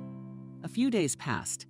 Jenna decided not to focus on Mike's refusal and try to talk about the car again. A little later, she pretended to be a diligent housewife, cooked a nice dinner, bought some good wine. The evening passed in a cozy atmosphere. Until Mike suggested watching a new movie, the screen showed the serene life of a family with 2 children. The father was playing frisbee with his son. The mother was teaching her daughter to play the piano. A golden retriever snoozed on the mat. "I always wanted a big family too," Michael said suddenly, "to have a son and a daughter. I started this whole business so that the children would be well off and not need anything." Jenna, who was lying on his lap, was slightly shaken, but she did not show it. So here he is, the perfect image of a spouse for Michael, which he agrees to provide without question. An educated, working mom. Well, no, she's not going to be one. Wasting her youthful beauty on children. When there are so many countries, so many cool options for leisure and self-improvement. "I feel sick." The girl jumped up and went into the kitchen, and suddenly it was already in her head. A terrific idea and how to get all the benefits of a lover and not cheat on herself. She opened a bottle of mineral water, poured the falling liquid into a glass, and drank contentedly. The plan was simple and ingenious. Lissa only came to the village on weekends because the rest of the time she had to attend classes. Jacob missed the girl, but tried to keep himself busy in her absence. He was especially reluctant to write a book and do leg exercises. Lissa supported his zeal in both endeavors. In the first 2 weeks of exercise, Jacob was able to wiggle his toes. In another week, he was able to tilt his foot slightly and tense his lower leg. With each new achievement of motivation, it was as if his strength for life was returning. May came, birds sang, tulips bloomed. The bushes and greenery had fresh foliage. Adriana bathed the flower beds loose, the ground cleaned up. Striking branches from a birch tree, there also bowed red, yellow, white buds of tulips. Next to them, crocuses crawled out in a row. At the very curb, blue caps of balloon buds. Martin was hanging around. The cat galloped, tail up, jumped on the brick walls, hunted for soldier beetles that flew out from under the slate. Jacob sat in the stroller by the porch and, covering his eyelids, basked in the sun. Suddenly, someone's hands were on his eyelids. What a thing to do, he stretched out. More playful than annoying. "Lissa, you thought I didn't recognize you." A giggle was heard, then chuckles. "Adriana." I've been sneaking around like a gorilla. I talked Aunt Veja out of it. What's he up to? Lisa indignantly began tickling Jacob by the ribs. He immediately laughed, shaking off the remnants of his injury. Adriana laughed too, watching the children fool around. When the fun subsided, everyone went into the house to eat cold okroshka and drink jam, dried fruit. At the table, Jacob discreetly put his hand on Lisa's arm. When his mother was busy at the stove, putting on jam, Lisa looked at him embarrassed, but did not take her hand away. Instead, she stroked his little finger with her thumb. How this embarrassment did not take with her usual perky nature. Jacob himself felt like a teenager, as if he were back in college and timidly seeking first dates with cute classmates. Adriana saw what was going on at the table, but she didn't let it show. Instead, she remembered something urgent to do outside, grabbed her head, and rushed out of the kitchen. "Lisa, I have to talk to you." Jacob started when he realized that they were alone. The girl nodded and turned to him with her whole body on the stool. "About what? About what's going on between us?" Jacob sighed and took her hand again. "I like you a lot. I realize that we're not just friends anymore. You've become important to me, and you're helping me not to give up. I realize you don't need Kalenka, but I'm married anyway. Yes, she left me as a useless thing here. But officially, I'm still married." Instead of answering, Lisa hugged him tightly around the neck. "Of course I need you for anything. And I'm sure you'll get out of that damn chair very soon," she whispered in his ear. Jacob's insides warmed. He hugged Lisa in return, at the same time feeling the distinct tingling in his knees again as he pulled her to him.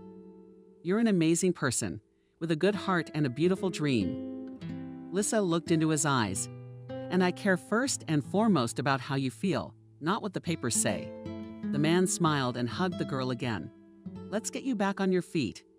Lisa kissed him on the cheek, and then everything will work itself out. Jenna got out of her seat and desperately ran to the restroom. At Michael's surprised look, they had just sat down to breakfast Saturday morning. They planned to drive to a business meeting and go for a walk afterward. "Are you okay?" Michael knocked excitedly on the bathroom door. "Just dizzy all of a sudden from the nausea," Jenna answered, carefully imitating the appropriate sounds. She made some more noise with the drain of the cistern faucet by splashing water on her face and stepped out into the hallway. Michael looked at her with a mixture of joy and anticipation. "Are you pregnant?" he blurted out. "Oh, I don't know. I'll take a test today." Jenna clutched her forehead. What was there to do? Michael picked her up, sat her down on the living room couch, began swiping at her with a folder. "It's clear you're sick of food and your face is all bloomed. And if that's the case, you'll be glad you did." Jenna pulled the most naively righteous expression on her face that she could portray. "Are you kidding? Of course I am." Michael knelt down in front of her.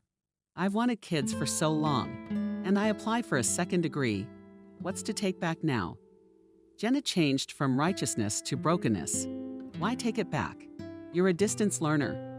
I'm paying for your education, so you can work later when the baby grows up," Mike assured her. Yeah, so off to work she went. Of course, Jenna mentally braced herself again. "Okay, I'll go to the doctor tomorrow and find out everything." She sighed, hugging a jubilant Mike. How to fake a pregnancy until the belly appeared. Jenna thought through the nausea, mood swings, dizziness, and bouts of appetite. Didn't seem to be a problem. A doctor she knew, for a fee, could write certificates of confinement for the first time. But then Jenna was going to stage a miscarriage. The only problem was how to divorce Jacob discreetly, but stay living in his apartment. After all, the ambitious woman had plans to marry Mike, but he thought that the apartment belongs to Jenna. He never let her move in with him, although he wouldn't kick his baby mama out on the street. Here was the puzzle, Jenna thought slyly. The certificate was soon obtained. Michael was jubilant, developed a flurry of activity, and was already choosing a name for the future child. He immediately moved his wife permanently to his place. In the evenings, he looked through strollers and cribs, endlessly discussed everything related to children. The girl nodded and herself tried to improve the moment to file for divorce. It remained to quietly finish the story with Jacob, so that it was possible to go to the registry office with Mike unhindered. There wasn't much time left, and every day counted. In the meantime, Jenna was taking full advantage of her position. She was capricious, demanding a personal masseur, demanding a stamp. But in a pickle in the middle of the night, she asked to buy that ring and that purse. Michael performed them all like silk, even made a separate bank card for Jenna. After all, the wishes of a mother and her child were a man's law. And as much as he liked Jenna, he liked her in spite of her temper. Are you sure? Lissa looked at Jacob very carefully. Maybe we should wait. I don't want anything to happen. Yes, I'm sure. Jacob leaned on the armrests of the chair with all his might. It's about time. We should try it. Both were in the living room of the house, on the carpet. Lissa stood next to the stroller, holding out her arms to the man. Jacob began to carefully stand up. At first on his elbows, his legs obeyed, but somehow inarticulate, in thirds with a force that was habitually healthy. Knees, bending as if presented by the weight of hinges, long since opened the door. Heavy. Lissa was eagerly following the boy. It's harder than learning to walk as a child. Jacob wanted to. He put one foot down on the floor first, felt the shaggy pile of the carpet, again like through a pillow, then put the other foot down. Had to make up his mind and let go of the armrests of the stroller. Doubt swamped the mind. Jacob closed his eyes and remembered his first paragliding flight. All around the clouds that affectionately hugged the slopes, overgrown with pine and fir trees. Jacob shook the long-forgotten sensations. He felt Lisa's support and tried to step. The leg was like a stranger's, stricken with a cramp, but nevertheless slowly moved forward. The movement a step through the force, another step.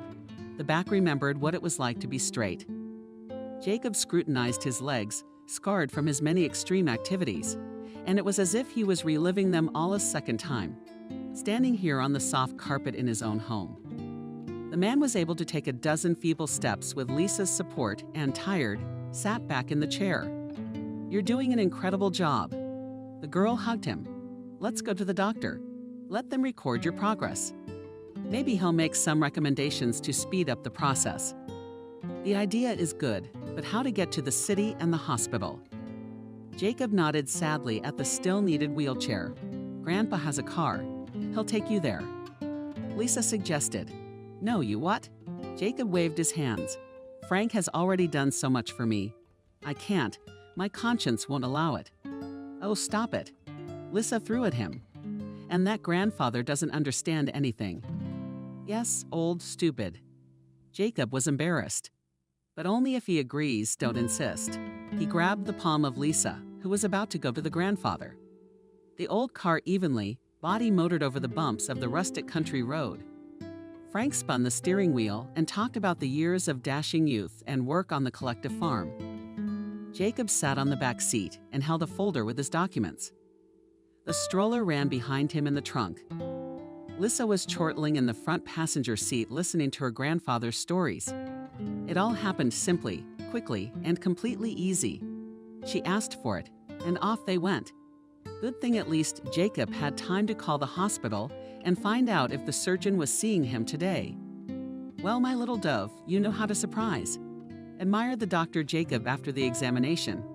At this rate, in 6 months, you will be able to run. True, Lisa, who was also present in the office, could not refrain from asking. Of course, this is the first time I have seen patients recover so quickly from such injuries. It's a miracle. Although in scientific circles it is not customary to say so. The doctor pointed expressively at Jacob's medical records, then at his feet. Keep practicing. Develop the previous mobility in all parts of the leg. I recommend that you try walking with support. Jacob drove back almost elated. Confidence was growing in him, and he was sure that very soon he would be able not only to walk, but also to fly again.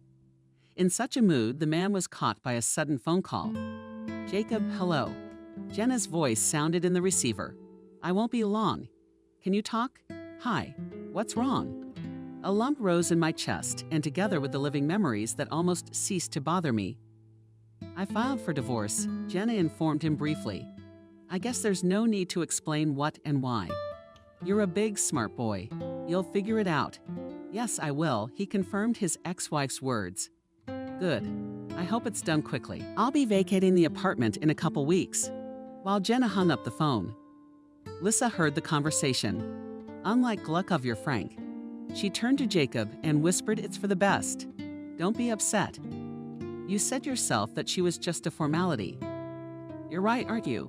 The man nodded. "Still, I loved that man once. The key word is once." Jenna fairly acted on the armrest of the chair with her fingers. Everything was going according to plan. Jacob had agreed to the divorce, even though he didn't have much of a choice. Michael adored her. The pregnancy legend was confirmed by a certificate. There's a personal bank card with enough money for whatever she wants at any time of day. Awesome. What more could one want? Jenna felt like a queen, in front of whom all those she managed to use in pursuit of the perfect life danced in formation. So that left the girl, staring wistfully at the ceiling, putting a cherry in her mouth from the platter on the table. Left with a car and an official marriage, she replied. Sama herself spit out the pit from the fruit. That's what we'll do today. In the evening, when Michael returned home, the first thing he did was to hug Jenna and stroke her stomach. The girl expected she fed her lover a delicious dinner, poured him wine, and gave him a massage. When Michael got angry, Jenna went on the attack. "Mike, you know, I really want the baby to be born in a legal marriage. I grew up in a full family myself, and I find fatherlessness unacceptable." "I agree to that too." "Man, I wanted to discuss this issue too." Jenna waiting froze, like a hound who waits for the command to corner the bird for the master. Instead of answering, Michael reached into the pocket of his work case, pulled out a box, and placed it in Jenna's hands. "I wanted to make it pretty, but since we're talking, why not?" Michael pulled his mistress to him, kissed her forehead. "I'll do it." Jenna threw her arms around Michael. At the same time, they marveled at the size of the stone in the ring. They decided to get married in 3 months. By the time of the wedding, Jenna was already planning to get rid of her ex-husband. After the ceremony and banquet, it'll be a week before she fakes a miscarriage. The trap slammed shut in time and securely. "We'll have to eat a couple of pounds for the good life," smirked the girl, mentally continuing to listen to Michael's musings about the wedding. Surprisingly, he was almost not interested in Jenna's personal life. Before meeting him, she didn't even remember whether she had told him about the divorce proceedings or not. Apparently, nonsense like an ex-husband was so insignificant to Michael that he preferred not to spend any time or attention on it. Jenna realized it was a good time to push harder. "Mike, when the big belly grows, it will be hard for me to go to the hospital and generally go about my business." The girl put her head on her lover's chest. "Maybe you're thinking about a car. And so I would take a couple of lessons with an instructor to refresh my knowledge in my head. What do you say?" Of course, Jenna's lying. She didn't have anything to refresh her mind because she got her license through a long shot. And it's clear she didn't get it for free. The young lady was not afraid of the road or traffic police or other drivers. Prestige in the possession of his foreign car stuck. Eyes. Possible in your words, and there is a sense. Michael thought for a moment. He put his hands behind his head and set more on his forehead. Jenna held her breath and peered expectantly from under her lashes. Good. Finally, he announced his decision. "Only we'll do things differently. I'll sell this car and buy you something more feminine, okay?" "Sure. Thanks, honey." Jenna let out a squeal of pleasure and started hugging Michael again. "Hugging my lover. At the same time, I was thinking about getting a new watch or bracelet in honor of important events like marriage and a car. You should go into town and get that jerk stuff out of your apartment. You've been divorced for 2 weeks now, and you're still at it." Outside, the window smelled of lilacs. June was buzzing with young grass and summer rains. The sun was lavishing light on the earth. "Mom, I don't feel confident enough to drive myself yet," Jacob answered, opening a jar of sour cream. Over the past month, the man has made noticeable progress in developing his legs. He could already stand up and sit down with support. He could walk slowly around the house with crutches. Without support, walked along the wall, and tried to keep his back straight. "Call Lisa, she's in town anyway. Every Monday will help you," the woman advised. sits down opposite at the table. I don't feel comfortable. She's already here with me all the time, like a caregiver, Jacob mumbled. Adriana put her hand on his palm. Son, that girl loves you. Unlike the town mom, you didn't blow her off. Girls like that are worth their weight in gold. The boy looked at his mother in agreement. Jacob himself realized that between him and Lisa long ago everything and everyone understood. So why did he hesitate and wait for something? Maybe the notorious stroller still does not allow him to step forward, even mentally.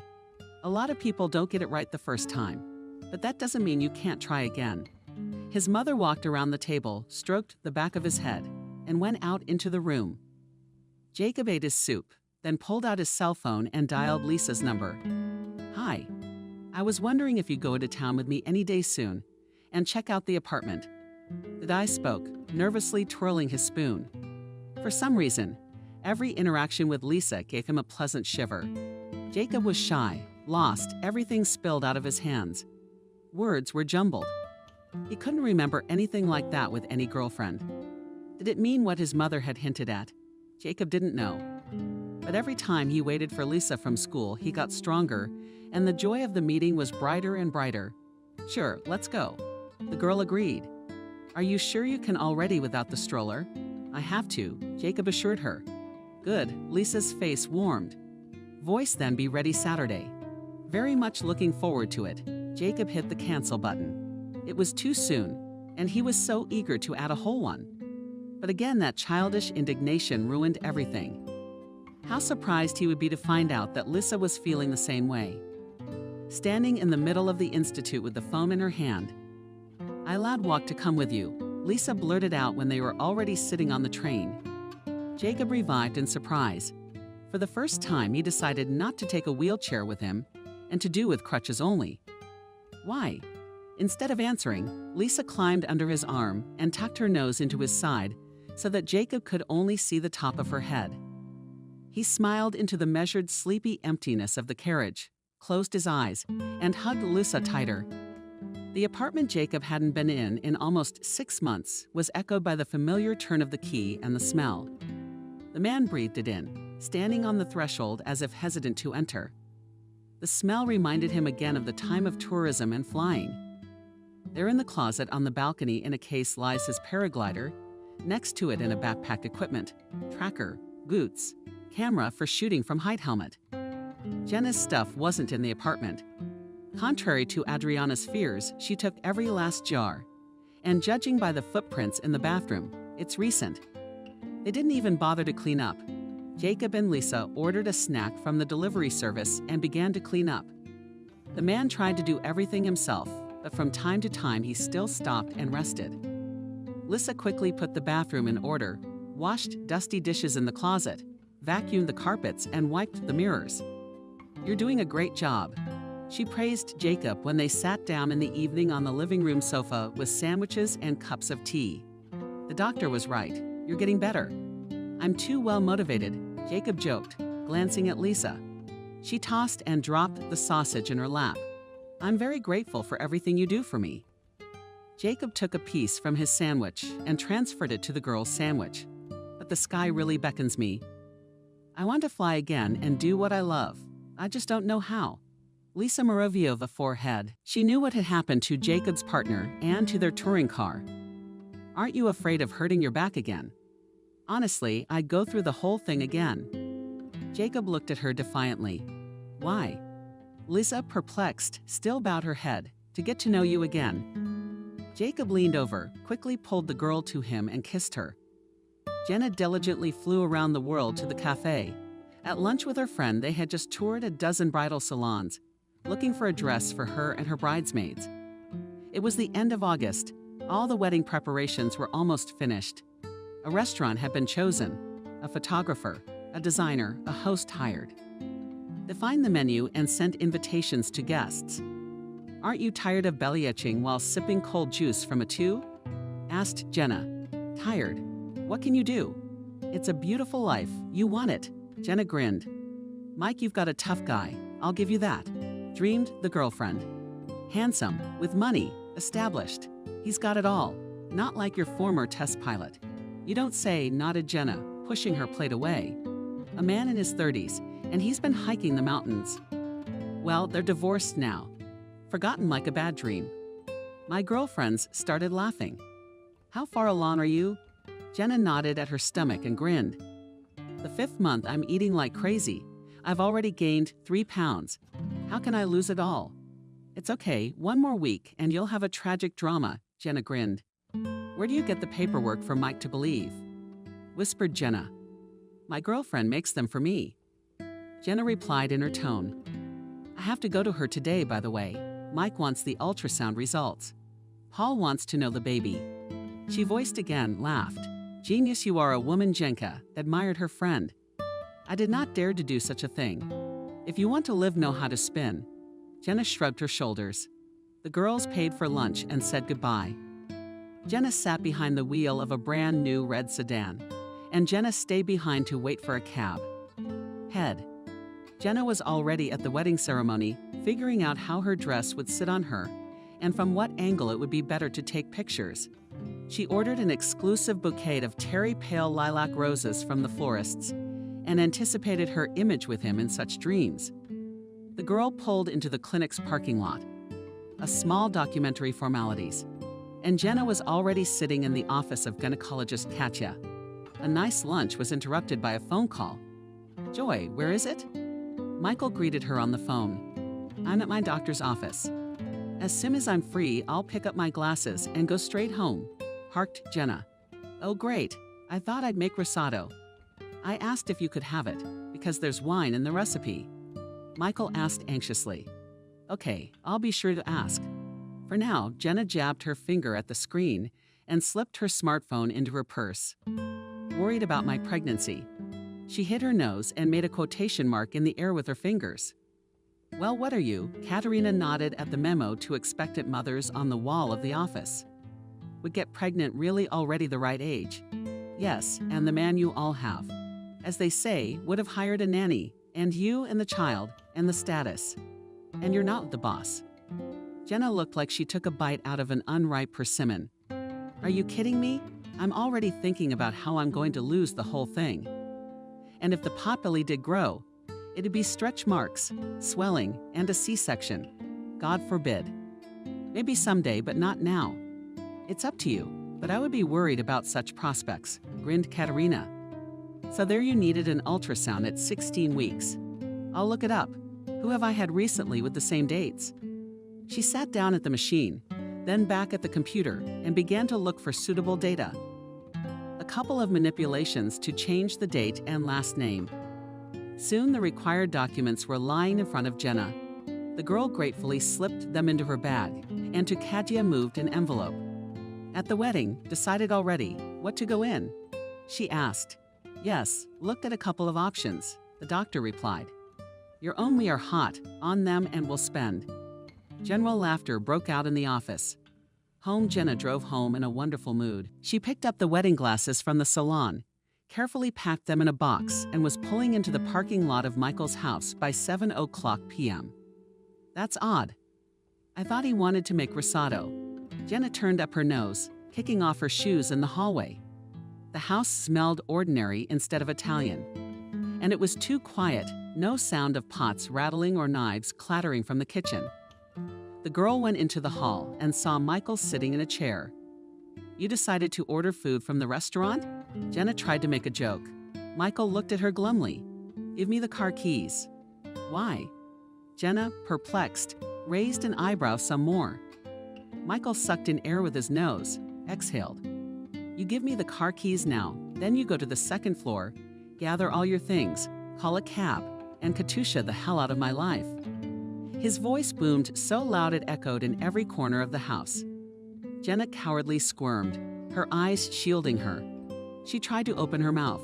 Mike, what's wrong? The man stood up and roughly snatched her keys from her, shaved the coma off her shaking hands and handed her his. Doctor, what do I care if she is stripped of her medical practice? Or better yet, sued? Looking into his eyes, Michael said. Jenna collapsed on the carpet between the chairs. Reality rang in her ears, hailing down on her unprotected skin and burning her with the pain of red-hot needles. Michael squatted down beside her, took her chin, and turned her to face him. He'd like to get himself a warmer place at my expense.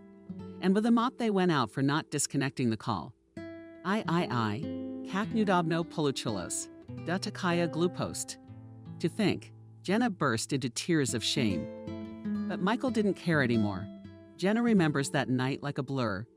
She had stuffed things into suitcases and bags in 15 minutes, not even trying to apologize, even though it was pointless. The offended director of the real estate agency made caustic jokes about her, and then he poured wine into his glass and drank in silence, watching the ex-lover frantically packing her belongings.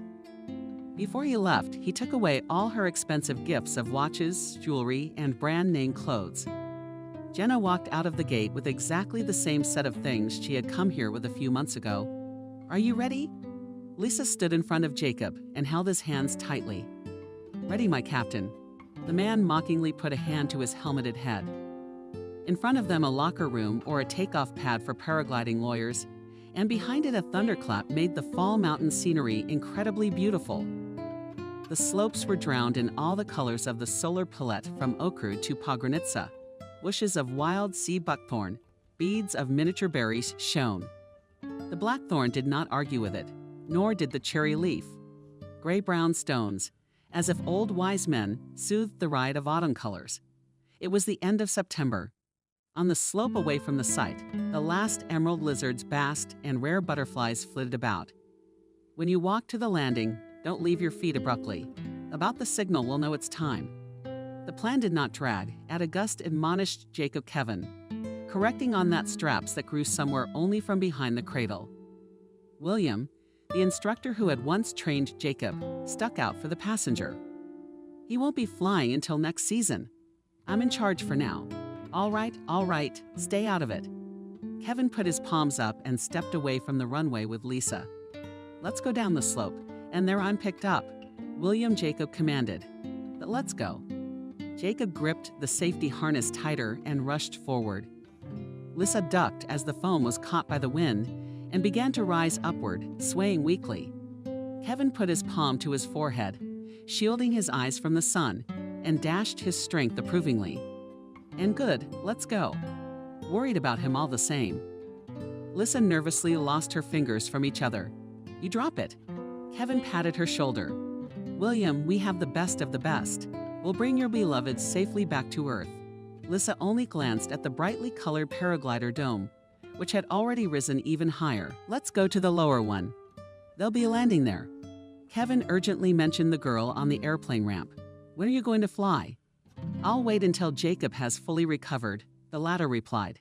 "He's the only one I trust. And anyway, it's so great and amazing and beautiful here." She spread her arms and breathed in the still warm, clean air, but with a hint of fall chill. Kevin laughed. "You haven't been whitewater rafting with us or riding ATVs in the mud.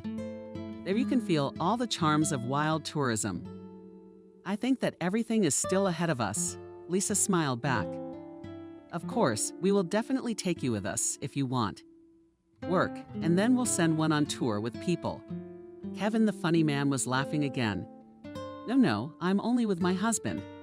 Lisa shook her head. So for a lively conversation they reached the lower site, wherein the tents found a thermos with herbal tea and sandwiches. A lot had changed in Jacob and Lisa's lives over the past summer. They sold their apartment in the city and bought a smaller place away from the center. And the remaining money they took an old van in good condition. Kevin did not have to be persuaded for a long time. He was happy to return to the company and travel to the mountains again. He only asked for a good insurance policy in case of unforeseen circumstances. Lisa took over the information part of the company, handled advertising, answered the phone, and kept the documentation. Jacob was not yet able to fly as an instructor. He had not yet fully recovered from his injury, but he was happy to tell tourists about the coolest places to visit. Gave a copy of his autographed book to the most curious. But the biggest change was in Lisa and Jacob's relationship. It was now official. There was no lavish wedding, no expensive gifts, no typical dress. The young people signed, sat with their loved ones, and drove off to the mountains. That evening, by the time of the wedding, Jacob was walking with a cane and no longer needed crutches, much less a wheelchair. The doctors only applauded him and called it nothing short of a miracle.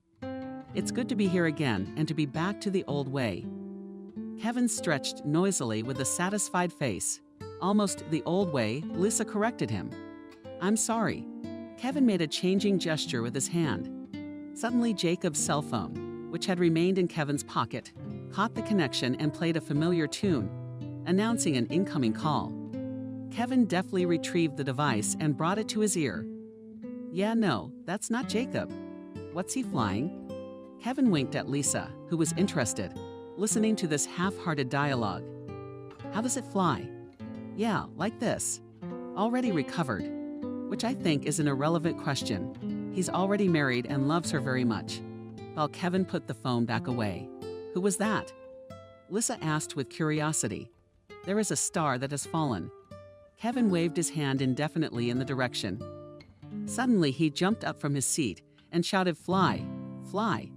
Catch it! Lisa jumped up from her seat and rushed after Kevin. The two of them, with Valerie's help, brought Jacob safely back to solid ground.